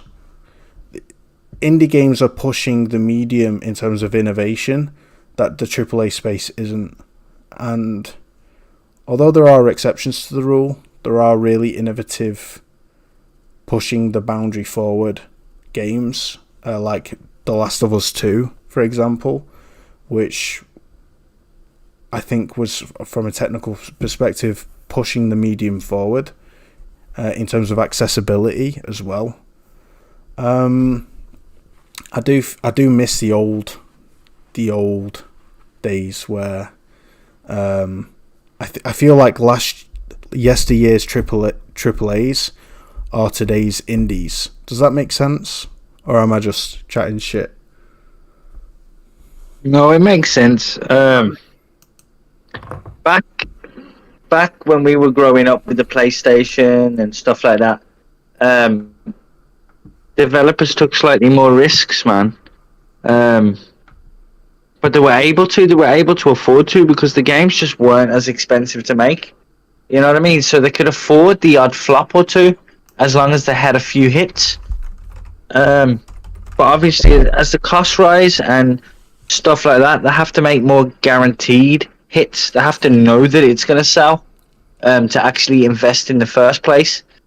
And I think indie is at that point now where they're still able to afford to experiment to a certain extent. And I think that's why you feel that maybe the indies have got that creativeness that we used to associate with early Sony games, maybe. Yeah, I think so. I mean, I'm not one of those that like is demanding that PlayStation make indie-like games. Like, I don't want PlayStation Studios doing an Obsidian, for example, and spending years and years of game development to just come out with, a Pentiment. And I'm not shitting on that game. I know they've got other projects in the works right now, but I mean, I love the fact that Pentiment exists. Great for those who love those kind of games. Good for them.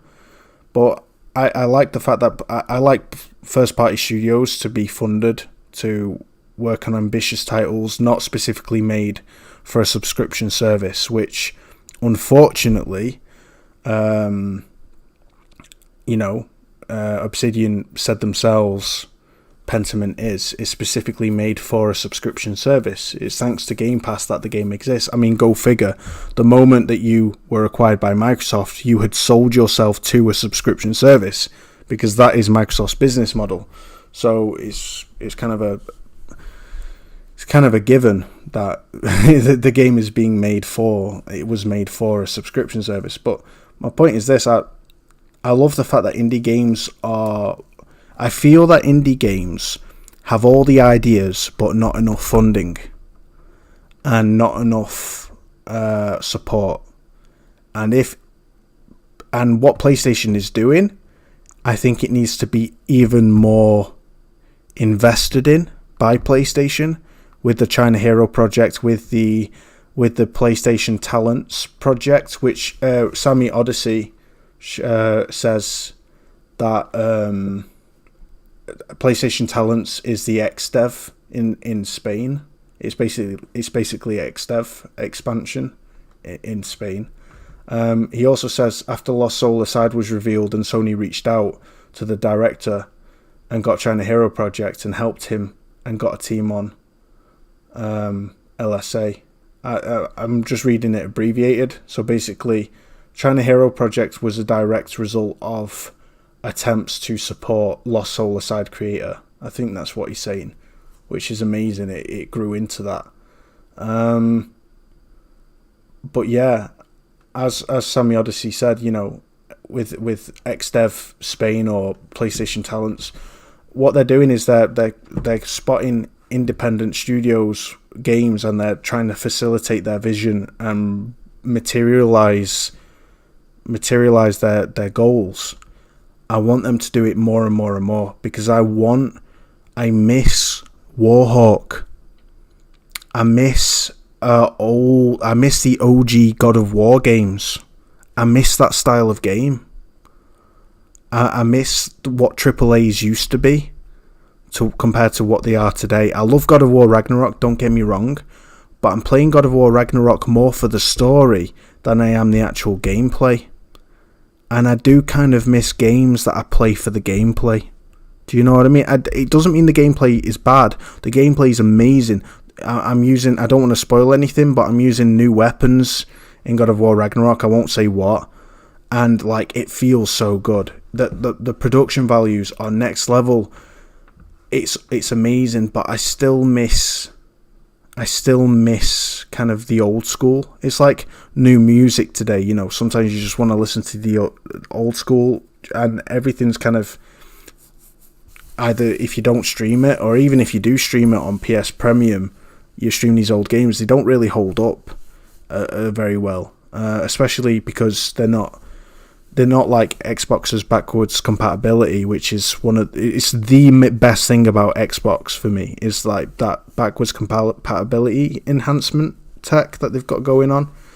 They're not enhanced or remastered, so I want that kind of game design, that conceptual game design that kind of was pushing boundaries in terms of actually gameplay. And I want that more. And I think that the indie scene is where that is. And what I hope for is that PlayStation go balls deep on this kind of China Hero project and XDev initiative and support these indie studios to give them even higher production values, give their visions even higher production values, because the concepts that they create and knuckle down are amazing. Like, I sent this, I'll show you guys this quickly. I showed this to my boy Kofi. Kofi posted this, actually. Shout out to him. It's a, look at this. I couldn't play this. It'll give me a headache. But I'll get it full screen for you guys to see. But how unique is this? It's a flying game. But like it's not even 2.5D. It's like, it's really tough to see with the low resolution of Twitter compression. But it's basically like a 3D skybox. You're in a 3D environment, but the actual ship flies 2D on the screen. It's bizarre. Well, that's a really original idea, and I want to see that more in video games. You know what I mean? That's why I'm excited for PSVR2, and I do think maybe 2023 will push gameplay to new heights, because there'll be current gen only games now, not tied to PS4 or Xbox One. But at the same time, I'm just ranting. I'm sorry, guys. I'll shut up. I've been talking for too long. If you like that kind of stuff, you should check out a game called Anno Mutazium. Anno Mutationum. Yeah. It's a mix of 2D side-scrolling, 3D exploring, and the whole while your character's like a 2D sprite. Yeah, you should check it out. It's quite good. It's like an RPG.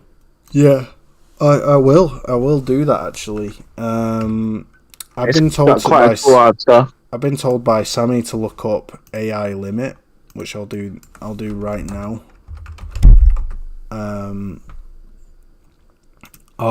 It's like a Nier Automata China game from China Hero Project. Oh, sweet. Okay, so this is very Lost Soul Aside, but with more manga, anime kind of aesthetic going on.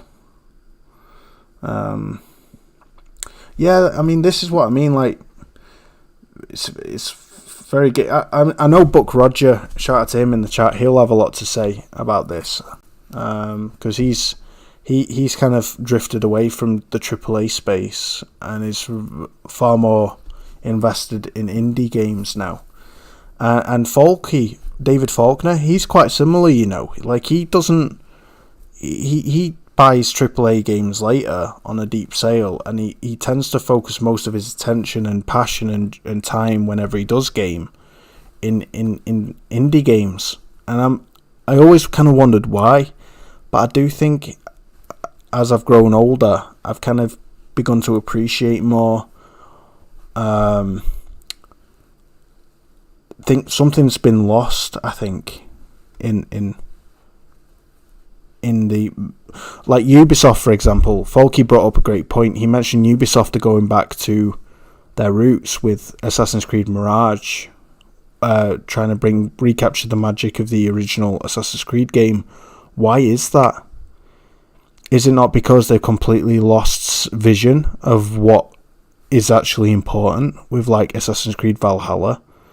Like, AAA isn't cutting it for them because their AAA production value games aren't holding up to the leading AAA games in the industry, like God of War Ragnarok and The Last of Us, and they're not on par with those games, so they're not appealing as much to hardcore kind of junkies who love the latest and greatest blockbusters, but at the same time they're lacking the gameplay and the kind of the what's the word? Focus. Yeah, the focus of an indie, and so they're kind of in this muddy middle where it's like Anthem and those games. They're in this muddy middle where they're trying to contend with tropes that are needed to be chased for the sake of a multi-million-dollar company making profit because they're a AAA publisher and they've got quotas and targets. But at the same time, the gameplay and game design is so limited by that monetization necessity that it's being hindered and lacking any kind of appeal or freshness, and everything's just becoming a stagnant mess. Or at least, go on. You have more creative. You have more creative freedom when you're an indie dev. Exactly. You have more of what you want to do. I mean, yeah. You're bringing your own idea to life. You know what I mean? Like, as instead of working on an established studio's idea, you're bringing your own ideas to life to whatever you're trying to create. So you get more creative freedom when you're trying to make a game as an indie dev. So facts. Sami brought up Cult of the Lamb. Like, I've not got that game purely because it's a little too far on the whole sacrificing to evil gods kind of thing, and because of my background, and it's just a little too much for me to play. But I can respect how incredibly addictive and how that game took social media by storm. And apparently, in terms of gameplay, it's an amazing game. Why that game isn't nominated Game of the Year, I don't know. Why it isn't in the nominations? I think it shouldn't have been Stray. I think it should have been Cult of the Lamb. Just by what I've seen and the feedback given about it, it's like the new what do you call that game where who killed who? It's that game where they're all on a spaceship and they're trying to kill each other. Yeah, Among Us. It's like the next Among Us. It was really taking social media by storm. And yeah, Cult of the Lamb is really original and unique and exciting. But yeah, you hit the nail on the head, Social. There's more creative freedom as an indie dev. Now, capture that in a bottle and invest in it. And that's what I want Sony to do even more so. Because if they can't monetarily justify their studios taking huge risks in game design like they used to, because they just didn't sell, like Gravity Rush and Last Guardian and shit like that. If they're not willing to do that, and that is a huge shame, and that I would love them to, but I understand business is business. They've still got to turn a profit and, not be a charity case. Then at least invest in developers who do want to make that and take that risk. Invest in them and support them, and then make profit off the income. And who cares if they're multi-plat? Just support those games so that people can buy them. And if they release on Steam at the same time, great, because those kind of games sell well on Steam. PC gamers love the games that doesn't even take a flipping 970 to run GTX 970. They all boast about having a 4080 and they're forever trying to spend ridiculous money on the latest and greatest technology, but they love their Among Us and they love their kind of 2-bit isometric scrollers.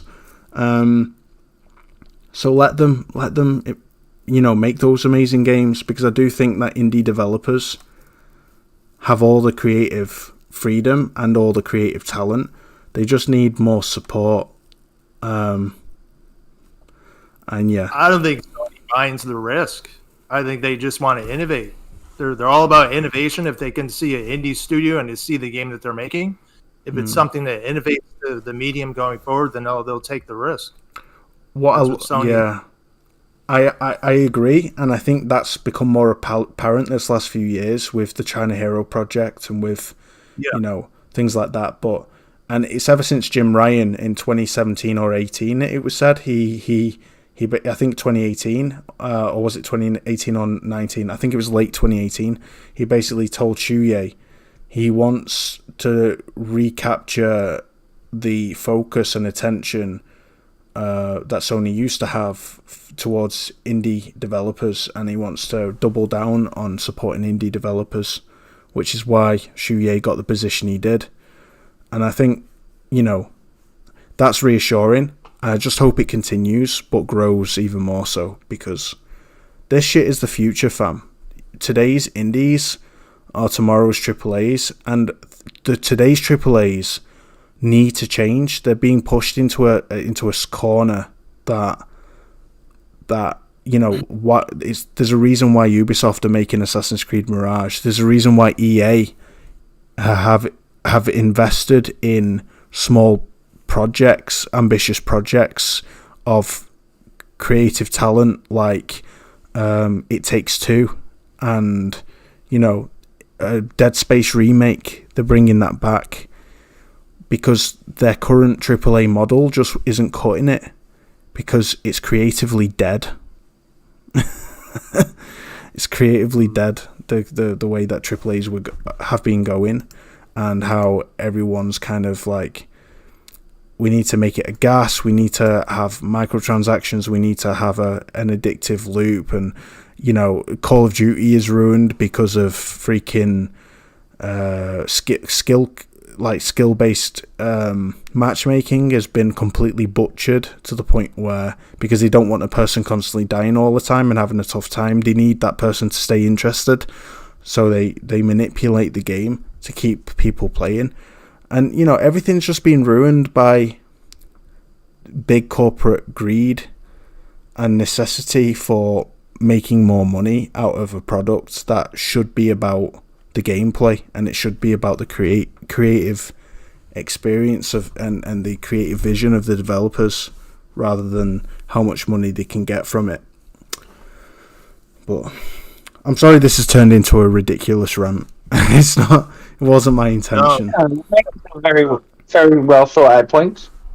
Oh well, I appreciate that. Well, the thing is, when you're an indie dev, you expand your skill set because you're handling more roles instead of doing one thing, whatever game you're making. So that benefits Sony as far as new devs come, working on projects with Sony. Because if you're an indie dev, your skill set expands. Because you're not just one, whatever you're making, you're not doing one role in whatever game it is. You may be, developing this, you may be, sound design or whatever, because you're an indie dev. John Dreesy actually talked about that, if you remember. What did he talk about? About the fact that when you're an indie dev, you don't just do one thing. You're not just coding, you know what I mean, or you're not just making the art. You've got to be able to kind of float around and do a few things at once, you know what I mean? Big facts. And that benefits Sony, They gain. They do. Big facts, bro. Big facts. Gamers make great games. Indie devs are going to continue to expand skill sets and bring in new ideas. Yeah, I agree. We just need. I just hope that it continues and becomes even more of a priority. Because I think great things could come, great profit could come from games like this that you're seeing here being supported with even studio assistants, like send a few hand-picked personnel to these studios to assist in problem solving or troubleshooting key creative barriers, like maybe somebody isn't good enough at coding to figure out how to overcome a challenge. Well, send a I'm trying to think of that developer's name who's a really talented coder at Sony Santa Monica. I can't remember his name, my bad. But anyway, send somebody out from Sony Santa Monica or somebody from Naughty Dog, to assist these developers in overcoming a particular challenge. Like it could be amazing. Like what? I just want to see these indie games succeed, and I want to see. I'm becoming more aware of indie games now as I'm getting older, and I'm becoming more appreciative of them, and it's making me want to buy them and enjoy them. And not be a graphics snob, because graphics aren't carrying games anymore. We've seen that. We've done it. You know what I mean? We've been there. We've done that.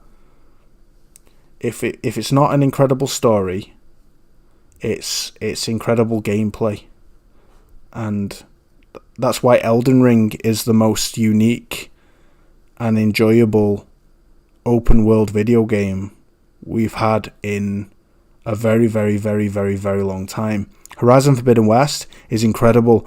I think the game's absolutely phenomenal. But unless I turn the HUD completely off and tailor it to a specific way of playing, like I have enemies low health, easy to kill, but I have very high damage, so I'm easy to kill. And I have it more immersive, and I have to tailor the game in the settings to be as immersive as possible without any world markers pointing everywhere and without following a map. I find it quite mundane because it feels like another generic open world game unless I do that. I love the fact that it's allowed me to tailor it to being an experience that I find more immersive and enjoyable, and I can really enjoy it, right? I enjoyed it so much more than Horizon Zero Dawn, but at the same time, visuals was a greater priority, I feel, than gameplay innovation. And go on, sorry. It doesn't make you follow the map in Elden Ring. They rather have you just play the game instead of looking at the map. Exactly. I mean, visually, Elden Ring isn't the greatest looking game, but the gameplay and how the mechanics of it and the just the gameplay overall, I spent hundreds of hours in that game. Yeah, so I can see why. Yeah, and where the gameplay and discovery of Elden Ring is what absolutely captivated me from start to finish. What captivates me with the Horizon Forbidden West is HUD off and walk through the world and observe it and enjoy it and immerse myself in it.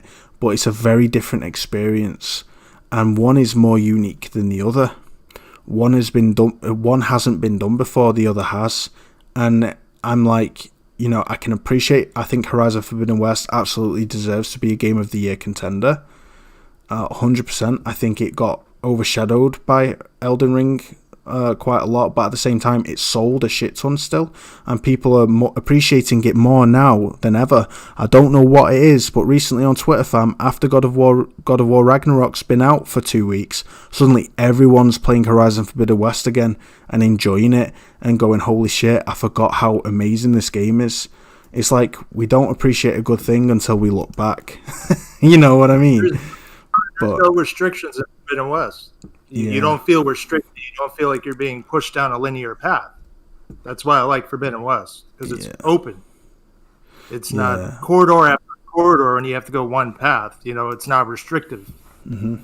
Big facts. I like God of War Ragnarok. People are not going to like this, but I like the game. I don't like the linear design and the restrictiveness and the invisible walls. I don't. It's turning me away from the game. Personally, for me, I find the open world segments less engrossing. I prefer the linear segments. How crazy is that? For me, the linear segments keeps the story moving forward, keeps me engrossed in the story, because whereas I'm not I'm not exploring Alfheim to explore. I'm exploring Alfheim to reach the next story beat. And same with, and that's kind of, so I like the when the story takes me to a new plot point that subverts my expectations and makes me go, holy shit, that's crazy, that's amazing, that's incredible. And God of War's doing that for me. It's scratching a very good itch that Horizon Forbidden West didn't scratch, but Horizon Forbidden West scratched a good itch that God of War Ragnarok did not scratch.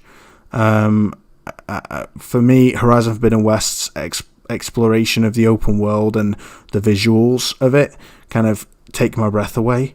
But I guess that only goes so far for me. Like, that only carries the game so much. Yeah. Both games are good. They're great games. They're doing what they're intending to do. It's just the like in Ragnarok. Like if you're, I don't mean to go off topic, Wooly, but like if you're in Ragnarok, like if you see a level in front of you, right, and the game makes you walk through a corridor or crawl under a pillar, it's like why is the level designed that way when the level is right in front of me? Like why are those sequences there? Mm-hmm. You know what I'm saying? Like I don't mind every once in a while, but it gets too excessive for what I like. I'm not saying it's bad. You may like that type of game, but for my own taste. Yeah, exactly. Exactly. One like Compost Smurf sums it up. One's a open world game, one isn't. Exactly, and they both scratch different itches, and they're both very different experiences. But yeah, I mean, the point is, I think Sony are probably the best in terms of the AAA spectrum of video games, in terms of providing something fresh and innovative and pushing the medium forward. But I do still think that there's this level of magic that old PlayStation games have that I just miss, like the OG God of War 2 especially kind of took everything God of War did and like I don't know, I just miss old game design. I think that's what it is. I just miss old game design, and I think indie games is where it's at, and I just hope that they continue pushing that forward. VR is going to help it. Well, this is the key. This is where I was trying to get to, is that I genuinely think that 2023 is the start of this gen. 2023 is where we say goodbye to the PlayStation 4. Thank you for your service, soldier. It's been emotional. You can rest now. Now it's time for gameplay to be really pushed forward. Spider-Man 2, for example, apparently Insomniac Games are going for photorealism, but I've also heard that they're pushing the gameplay to really be next gen. Like the swinging is going to be a lot faster. I'm hoping that they've overhauled the physics. I don't know as yet if they have or not, because I don't like the way that webs are just basically assets. They just clip through the buildings. They don't hit. They don't have any collision physics to corners of buildings or trees or lampposts. Spider-Man 2 from 2004 by Treyarch Activision.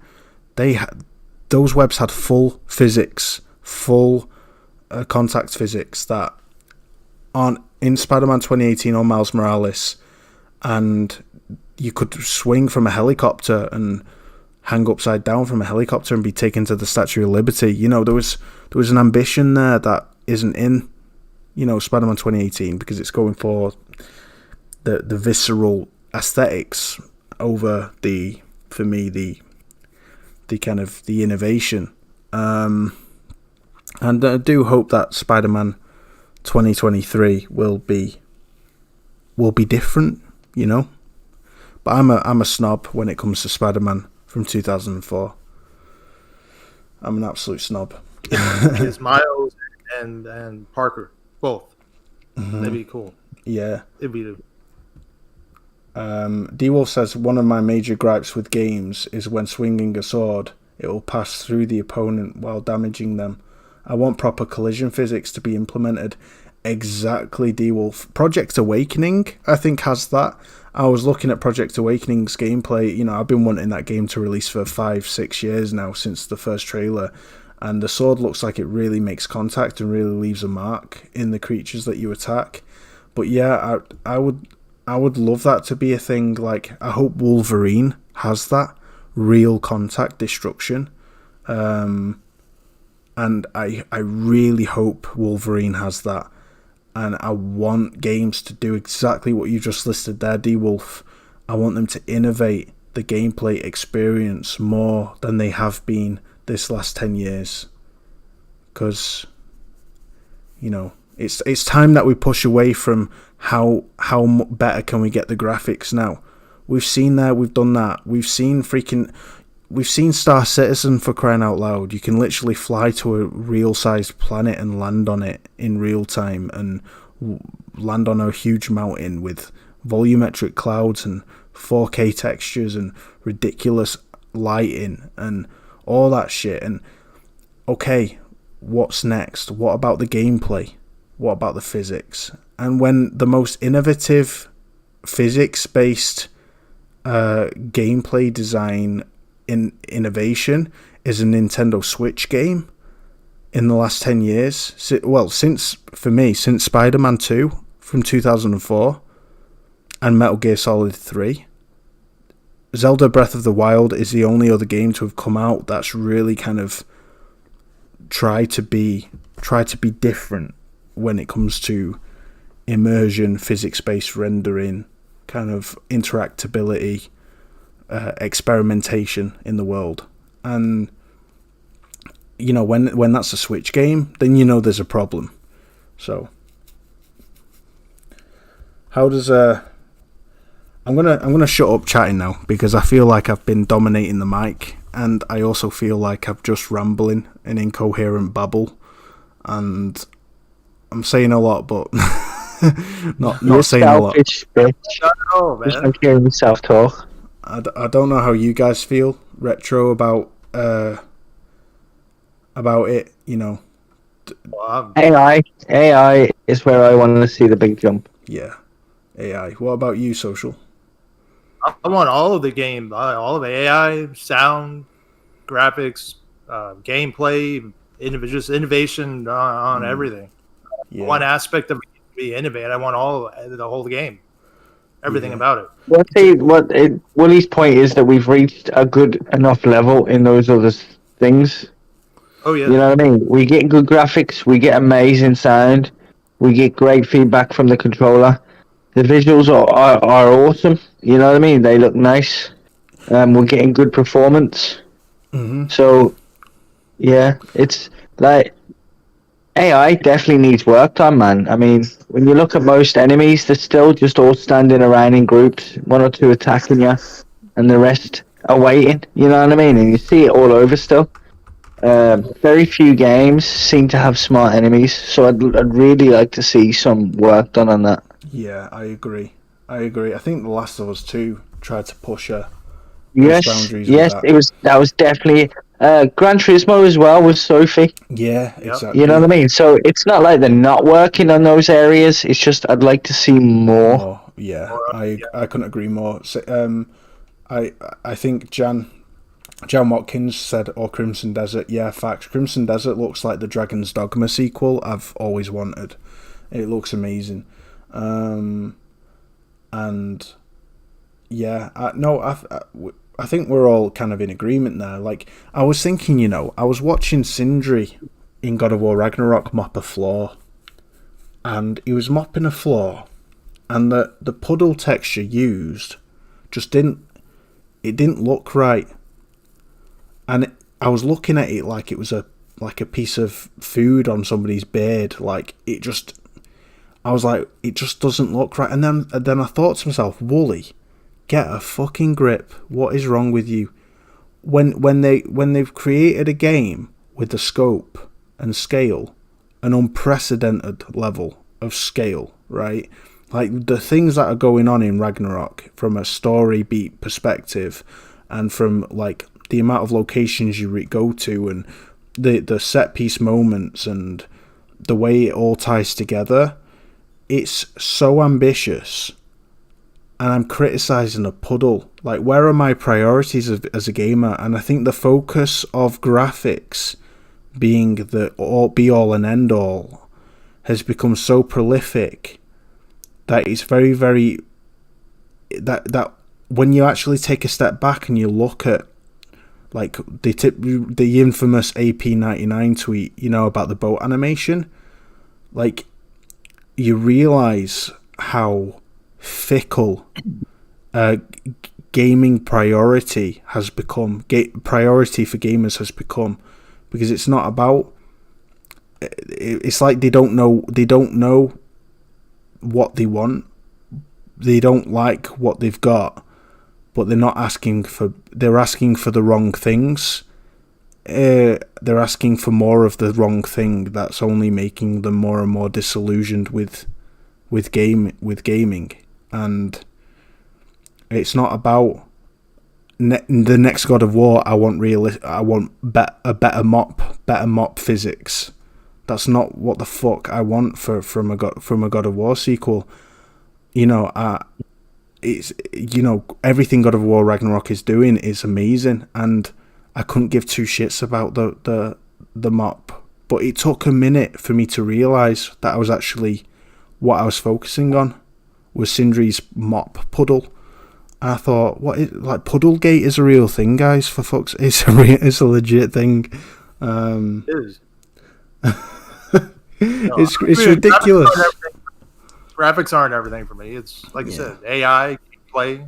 The principle was Sindri is mopping the fucking floor. You're not supposed to be staring at the puddle. You're supposed to be staring at Atreus and Sindri as they're having a conversation that's important to the main story and the plot. Who gives a shit about the puddle on the floor? Just, it's not a priority. And so we should have realistic expectations and realistic kind of a realistic attitude towards the purpose of things being there, like as almost as a placeholder, just to present the concept of something, but more focus on what's actually important and the quality of how that's delivered. And what was important at that moment wasn't the puddle on the floor, if you get me. So I think it's easy to look at prioritize the wrong things, and we've become. I, for one, feel like we've become. A lot of us have become too obsessed on the minutiae that doesn't impact your gameplay experience at all. You're just choosing to be upset about it because you want something that looks like real life. And I think that defeats the whole purpose of it being a video game. God of War Ragnarok, to me, doesn't look as visually impressive as Horizon Forbidden West, but I could not give two shits that it doesn't. I don't care that there's static textures or that the melons don't explode. I was never on that bandwagon anyway with that whole the melons don't explode when you shoot them in Halo Infinite. But regardless, the point is this. That's irrelevant to me. I mean, if the game was trying to push full physics, environmental physics interaction as a gameplay mechanic, then I would want the melons to explode, because that's the point of the game. But I just feel like I'm undergoing. I don't know whether it's because I'm a dad now. I just feel like my attitude's changing a little bit towards my expectations of video games, and I just feel like I'm getting a little bit more realistic, if that makes sense, in what I expect of what I prioritize in video games. And I hope, like you guys said, that the priorities going forward from 2023 is gameplay innovation, because we've seen it all now. We have seen it all when it comes to graphics. Wouldn't you agree? Visually, we've reached that point already. Yeah. For me, how much more visually impressive can it be? I mean, it looks, yeah, I agree. Yeah. D-Wolf says this is the issue with pushing graphics. When you do this and you have something like puddles that are not the same level, it draws you out of immersion, which does impact games. Yeah, it impacts a game that's trying to prioritize graphics, but I think the narrative is all games are prioritizing graphics, and I don't think that's healthy. And I don't think that should be the case. Indie devs like freaking Game of the Year nominee, the Rats, what's it called? Lost brain fart again. Plague's Tale Requiem, thanks Retro. Their focus was visuals. It was a huge focus for them. But I'm thinking to myself, you're not Naughty Dog. Stop trying to be Naughty Dog. You had a good thing with Plague's Tale Innocence. You don't need it to be a visual powerhouse to tell A great story, and B, innovate the gameplay. And there's a lot of criticism against that game for struggling to do exactly those two things because of the focus of... I've not played it yet, but I'm just going off criticisms that I've heard from a lot of reviewers, because they're trying to push a game to be next level, but their optimization isn't good enough to keep up with that. The game runs terrible on PC, and it doesn't run all that great on console either. And I'm thinking to myself, why are we making this a priority why are you making this a priority when you're an indie studio? Like, Valheim looks beautiful, but it's not photorealistic, but the lighting is stunning. Just, I think developers now have this expectation that it has to be the best looking game for it to sell. And I think, but unfortunately, it does. That's the thing. For the longest time, graphics have sold. Yeah. So they like to chase that dragon, I'm getting tired of it, bro. I'm getting tired of that being the focus today. Honestly. See why though? You turn on a game, what is the first thing you see? Is the graphics. So I can see why. Yeah. But I agree with you though. It should be for me right now that we've got enough processing power where it should be. It should be the style. It should be more the style of the graphics we discuss rather than the graphics themselves. Yeah, exactly. The art more direction. Graphic styles now. Yeah, the art direction, man. I've seen a lot of Xbox fanboys say, "Oh, God of War Ragnarok, it doesn't look realistic." I'm like, neither does Gears of War. It's called hyperrealism. It's not trying to be photorealistic. So why are you trying to push this idea that, oh, it doesn't look like real life? It would look weird if it looked like real life. Gears of War doesn't look like real life. They've got caricaturistic body proportions. The biggest chins on the planet. Marcus's chin is bigger than my forehead. That's fucking saying something. Marcus's chest is wider than me lying down. Bro, my arm's wider than you lying down. Well, that's true, but that's not the fucking point I was making. I'm only kidding, but no, facts. I know. Facts. It's like this game here, Lost Soul Aside. Is this going for photorealism? Fuck no. The art direction is amazing, but it obviously is going for a semi-photo, hyper-realism / anime kind of vibe, and like Devil May Cry-ish. It's not photorealism that it's going for, and I just think not everything has to look photorealistic. It's art direction that's more important. People praising the shit out of Pentiment, and all I see is greens and greys. But I mean, if that is the art direction that's true to the source material that people can appreciate, then amazing. I would really recommend Kingdom Come Deliverance. That if you love Pentiment, play Kingdom Come Deliverance. You'll thank me later. Because that's like a AAA version of Pentiment with engaging gameplay at the same time. Yeah.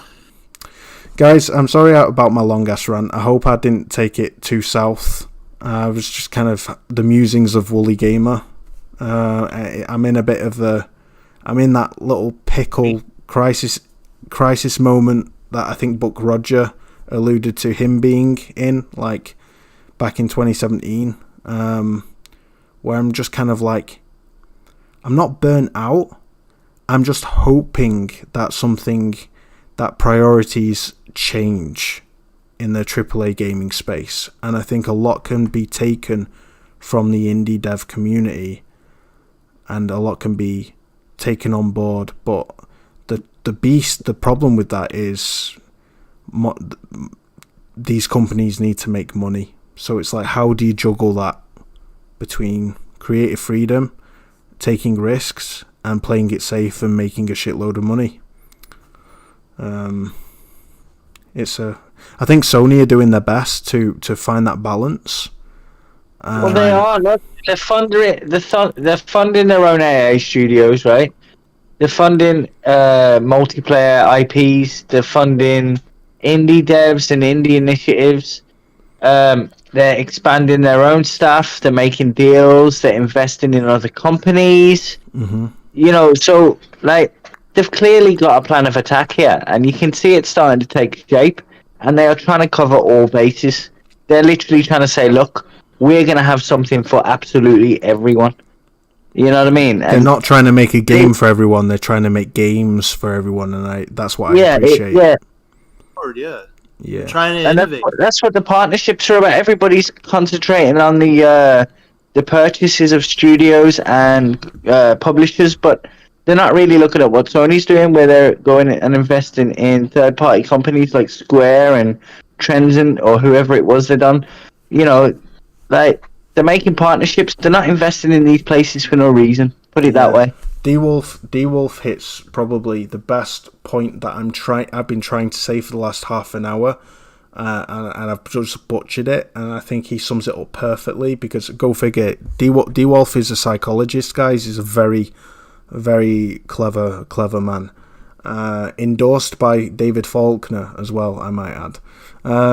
But he said, but we are seeing a shift in this paradigm. The cost of improving visuals is getting a diminished return on the enjoyment. Exactly, that's what I'm trying to say. And he said immersion is where they need to focus and get back to. You know what, D-Wolf? That epitomizes my entire point. And immersion is going to be the king of this gen. That is what needs to be done. If not immersion, then just gameplay. All the VR. Yeah, immersion. Yeah, exactly. Well, VR is a given when it comes to immersion, but I've literally been saying to my wife that's where I see the future of gaming going, is VR, because of the immersion that you get. It's the next step. You know what I mean? You know, you get the naysayers saying, "Oh, nobody wants a head strapped to their face and stuff." But once you actually play some VR stuff, you do want to strap that to your face. You really do. And I just can't wait to get my hands on them new controllers. Will my VR headset be wider than you lying down? Nah, I think it'll be alright. Like, even I've got a body strong enough to hold that thing up. Your neck's had plenty of practice holding heavy things up. I've got an 18-inch neck. I've got a big neck. It definitely. Jesus Christ, mine's like 16, man. What the fuck? Yeah, it's ridiculous. Sami Odyssey, he said, "Lost Soul Aside is going for us weebs, baby." I love it. Exactly. Lost Soul Aside is the golden age video game style that I love. It's kind of like just a crazy ass story, in heavy focus on gameplay, great traversal, addictive combat. You know, it's looking phenomenal. I couldn't agree more. And so Sammy also says art style is king, fam. Agreed. Toolman says Plague Tale Requiem is great. I'm sure it is. I wasn't trying to dog on the game. I was just saying, you know, they put so much effort into the visuals aspect of the game, the environmental detail, that, you know, it runs like crap apparently on PC. It's got performance issues, and Skill Up had a really hard time with it on console as well. And I just think, was there a need for that? That was the point. But yeah, D-Wolf summed it up the best. He also says, "Facts, Wooly, I am certainly not burnt out, just not getting the enjoyment out of games I should be. Playing more out of a habit than enjoyment. Hoping PSVR2 changes that, as well as the 2023 lineup." Yes, amen. God of War Ragnarok, I'm enjoying it so much, but I'm mostly enjoying, more than anything, the story. Like the next moment. where because I'm discovering the narrative. I think God of War Ragnarok should 100% win best narrative. I think the narrative is phenomenal. It's just absolutely blowing my mind. Them characters, the just the voice acting and the animation is just top notch. Yeah, and the set piece moments too are just blowing my mind. Honestly, it's like playing God of War 2 for the first time when I was on those Pegasus flying through the sky. Like the sheer awe-inspiring moments that are in this. Like the first fight with Thor, it was like easily on par with Boulder's, the first fight with Boulder, and it was just like, holy shit. I actually think it's better. I think it's better. It was nuts, personally. Like, yeah, bro. Do you know what? That was the point. I realized I like Thor, even though I shouldn't. I love Thor, man. I think he's the best. Yeah, he's an amazing character. Badass, man. Yeah, big facts, guys. It's been a hell of a show. Does anybody else have anything else they want to say before we wrap this bad boy up? Thank you to everyone in the chat. You've all been amazing tonight. Yeah, Soto is a loser at Gran Turismo. Shout out to Dank Nate as well. What's up, Dank Nate? Great to see you here. Gary, you're calling out Social's performance. He's a dirty driver. He's a dirty driver. Yeah, he's dirty, man. He's just using a mobile corner. You need to play Mario Kart. That's where you need to go back to. Either no match for me. Using it's not bumper cars. Social. It's not bumper cars. You need to remember that. Flipping playing bumper cars. My car is not a barrier to assist your steering. Learn to steer yourself. Exactly. Facts, Aaron. Facts. Big facts. Sami Odyssey said some background on Lost Soul aside. Yang Bing was a massive fan of Final Fantasy 13 Versus and Final Fantasy 15 and wanted to make his own game, and the rest is history. Fucking hell. Talk about just having a goal, having a dream and achieving it. Like, what this guy did is incredible. He deserves every success, and I guarantee this game is going to sell like fucking hotcakes when it releases on PlayStation. I'll definitely be getting it. He might as well write himself a big fat check, because it's guaranteed to go to, he's going to be living a luxurious lifestyle after this. Thank you to Toolman. It's been awesome having you. We need to get you on again soon. Josh Ayres, Pentiment is no indie, that is all. Josh Ayres, I agree, it's not an indie by definition. I know the Xbox community like to paint it as an indie, and it's hilarious to see, but it's not. It's it's a double A or an a single A game made by a very accomplished, talented studio. But it's not an indie. It's a side project made for a subscription service, and that's what it is. Whether that game is good is very subjective. It's very much, if you're a fan of those kinds of games, I'm sure you'll love it. Like every motherfucker loves it in the media. But for me, I just don't ride with that. Sorry, text-based adventures aren't my cup of tea. It doesn't have. If I want a story, go for it. If I want to read a story, I'll read a book. Mm-hmm. Yeah. I don't turn on my console to read shit, man. Like loads and loads of reading and very little gameplay. It's just I'm not saying I don't want to say the game is terrible, because I'm not saying that. What I'm saying is that game is not for me, man. I think Monkey Island has more going for it because of the voice acting. Monkey Island has great voice acting, beautiful art style. You know, it's a very. See, I don't like that either. I don't like point and click. I won't lie. So that holds no value to me either. But like, man, just to get that, like, as a Game Pass user, it's quite disappointing what we've been getting the last couple of years. Like, the good games have been very few and far between. Mm-hmm. Horizon 5 I finished within 2 weeks. Competent games like Horizon 5 get more credit than they're worth, because they are day one in Game Pass, and that immediately elevates it. It immediately elevates it in the critics' mind, and you know, the fact that it's got half the content of Forza Horizon 4 doesn't matter. The fact that, but see, this is the other thing that makes me laugh with reviews. You've got the reviews that are calling out God of War for being the same as the last game. Yet it's only the second game to do it in that style. Yet Forza 5 can get perfect scores for doing the exact same thing it's been doing for 5 games. Yeah. Think about that. You know what I mean? Couldn't Like, agree more. where is the consistency or fairness? There isn't. You know what I mean? Like, don't get me wrong. It is a solid arcade racer, but there's less product there than what was in Horizon 4.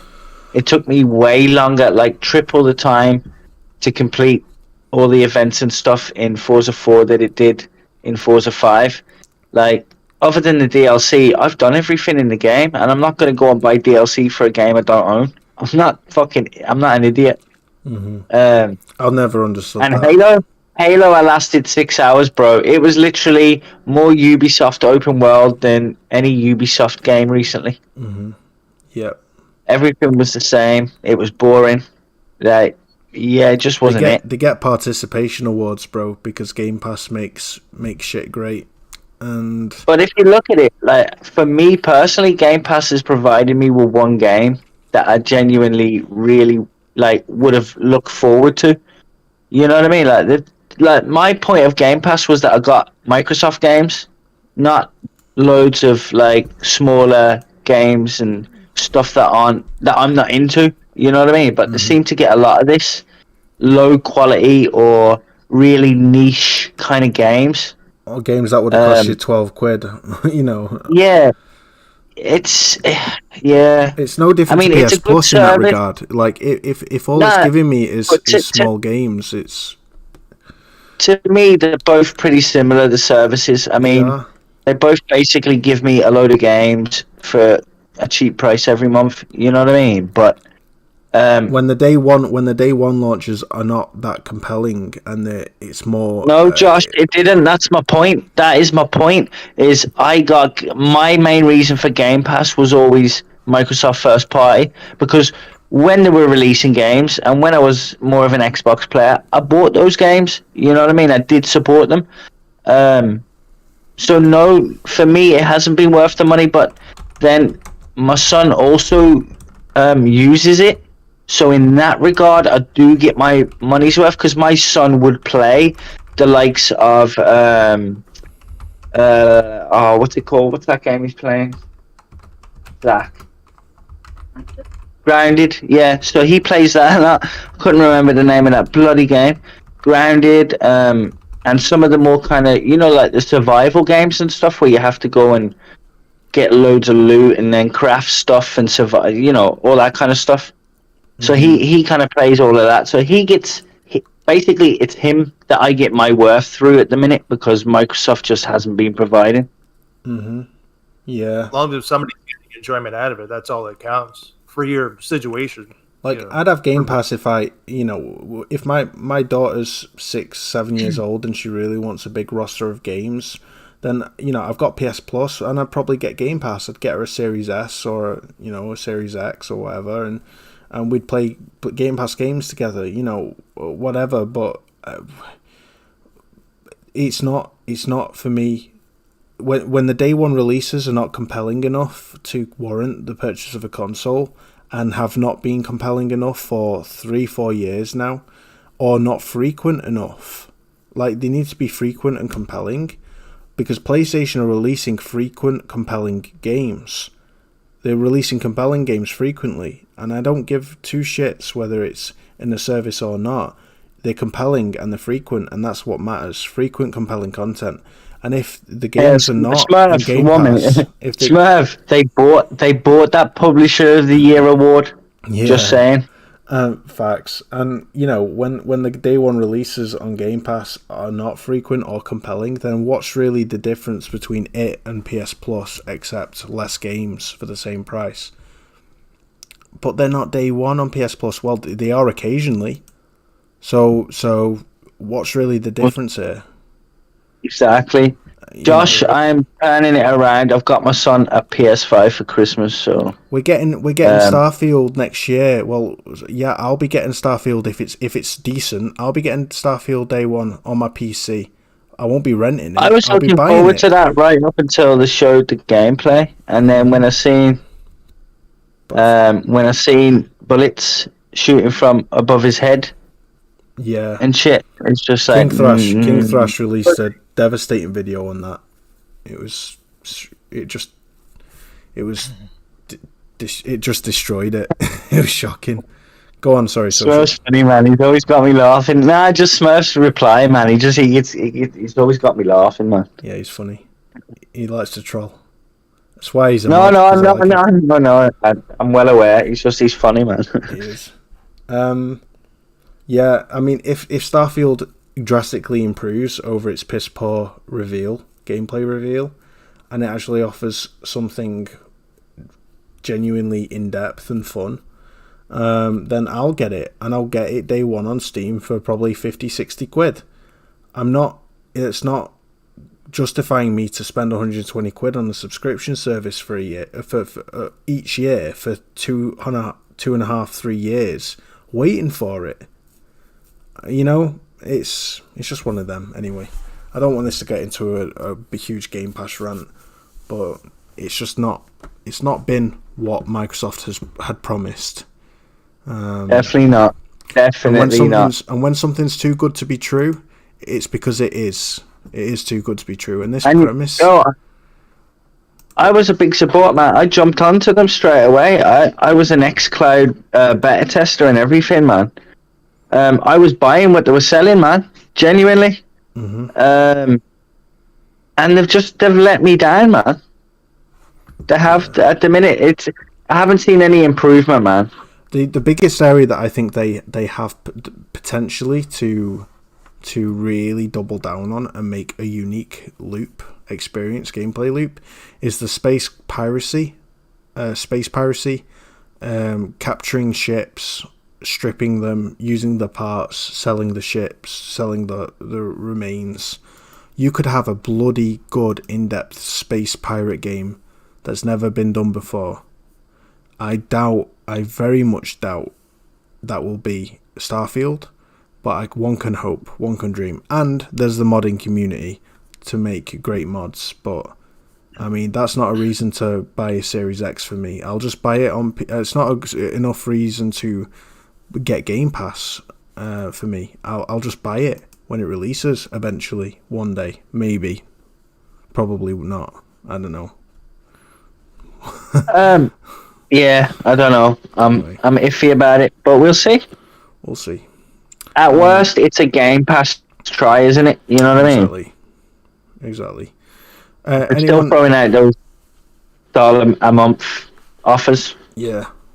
For me, it's been a great show, guys. I know I've been on a long ass rant the last 45 minutes, and I really apologise. It wasn't intentional.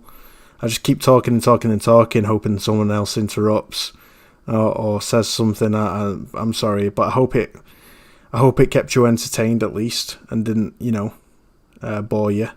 But at the same time, I think it was nice to get all of that off my chest, and I'm glad there's a lot of mutual consensus in the chat about the priorities of game design and where we want it to go in the future. And D-Wolf, I think, surmised my thoughts the best in a great, articulate, concise way. So thank you for that, D-Wolf, bro. You really helped a brother out. Shout out to Doomsayer, who was an amazing guest. Definitely subscribe to his channel, Doomsayer's Network. His YouTube is down below in the description under the special guest. Click on him and subscribe. He does phenomenal content, guys. Really worth. He has a great podcast which Retro is part of. He's a fellow. Well, he does wear Crocs, so he's a bit iffy because we all know Croc wearers are a little bit iffy. Yeah, and definitely. Thanks to Sami Odyssey for joining us. Sam's, though mute, he's been great, a great support tonight on the panel, giving great points in the chat. It's been an absolute pleasure having you with us, Sami. You can find Sami... Even if you are going to get this smoking Tekken, chatting all your mad crap. Facts. Just type in Sami_Odyssey on Twitter and give him a follow. He's got a great presence about him on Twitter. and he's really appreciated in the community. My good friend Social Destruct, my brother, thank you for being on. No problem. Glad to be on. It's been epic, bro. It's been emotional. I'm looking forward to PSVR2, and I'm glad you are too. Very much looking forward to next current gen only games. I really think something special could come of this generation in terms of game design. We just need that to be the priority, and I am confident with Sony it will be. I'm just, I'm cautiously optimistic. It's definitely that they're going to attempt to push the medium forward from a gameplay perspective, utilizing the hardware. I think that will be the most exciting time for me as a gamer in a long time. And all these remakes are showing. When they move on from the PS4 Wooly and go and pull into PS5, that's when it's going to be for me. Yeah, same here, brother. Finally done, and it's gone. And we're going to move on to PS5. That's what I can't wait for. Yeah, D-Wolf says Social Destruct is a bloody legend, and more people need to follow and listen to what he has to say. Brilliant takes all over. Could not agree more. What the fuck are you sucking up to Social for? It's called respect. He's trash at Gran Turismo and everything, man. What the fuck? I love it. Yeah, and can't even. I could say on a good day. I could say the same. I could say the same about you, D-Wolf. You're a bloody legend, and people should follow you as well. Thank you for joining us in the chat tonight. He called me a closet crock wearer. I will not have this slanderous lie told about me. Getting on. You get back in your cupboard. Get in your cupboard, woman. I love it. Either make me a sandwich or get back in that cupboard. One of the two. You got two options. Crawl back. I'm going to be dead. I'm You're dead. not going to hear from me again after tonight, but I am dead. I am dead. Kerry, are you gonna fall? Wait there. D says I'm a closet crock. Wait, listen. I'm not having you get on like Colt and Dealer and stuff. And I've got a question for Kerry. Lies. I've got a question for Kerry. Go ahead. Who's physically more imposing, you or tiny little Philip? Me, of course. I'm the boss. And you're Irish. And you're Irish. I tell you, Phil, you are on thin ice, brother. You badmouth your wife again. She's gonna beat your ass, and you're gonna love it. You're go on the couch. Now you know why I do it. Absolutely. Please curb your fetish just for after the show. Stop flirting with your wife, because that whole roleplay thing, that whole Andrew Tate thing that you got going on right now, it's making me saliva, bro. It's making me feel things, Anyway, no, but on a serious note, you and Kerry are awesome. I appreciate you very much, Retro. Thank you for being on as well, as always, for supporting the show. It's my pleasure, bro. I love you. I love the show. I love the people we have on. It's great. I love you too, bro. We've got a great show ahead of us on December the 10th, guys. Tune in for that. We've got game developer, concept artist Mike Garn, very accomplished man.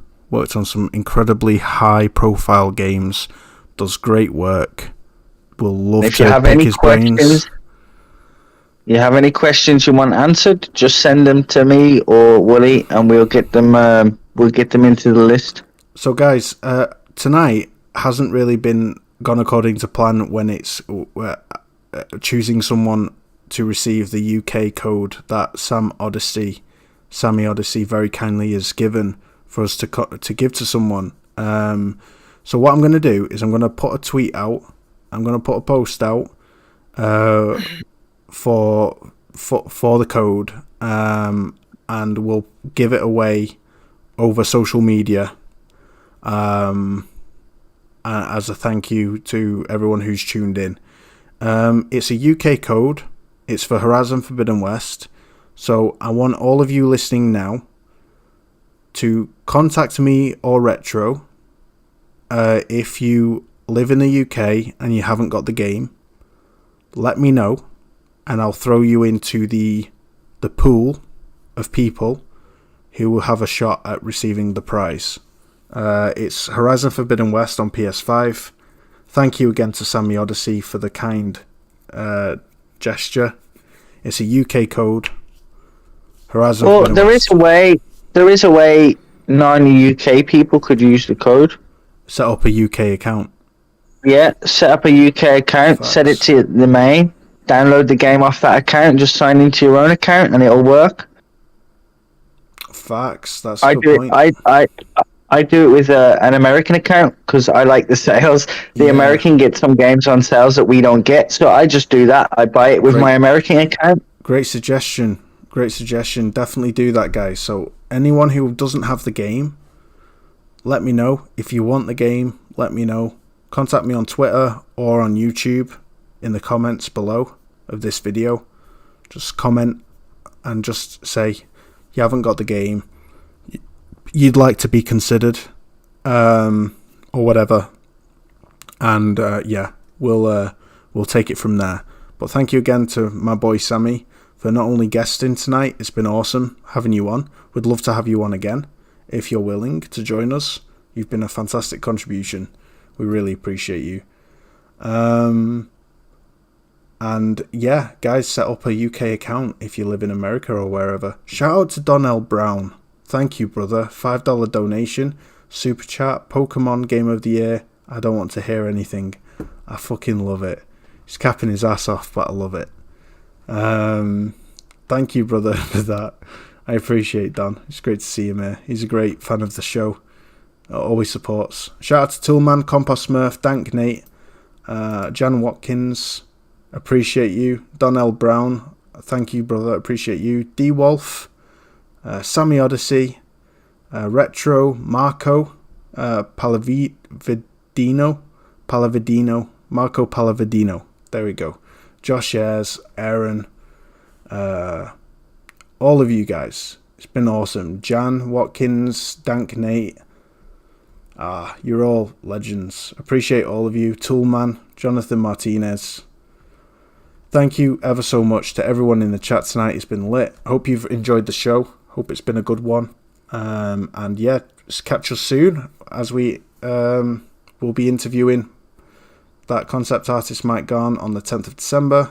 Got some good things in store, guys. And we'll catch you all next time. Just remember, don't be a donut. Use your noggin. Peace.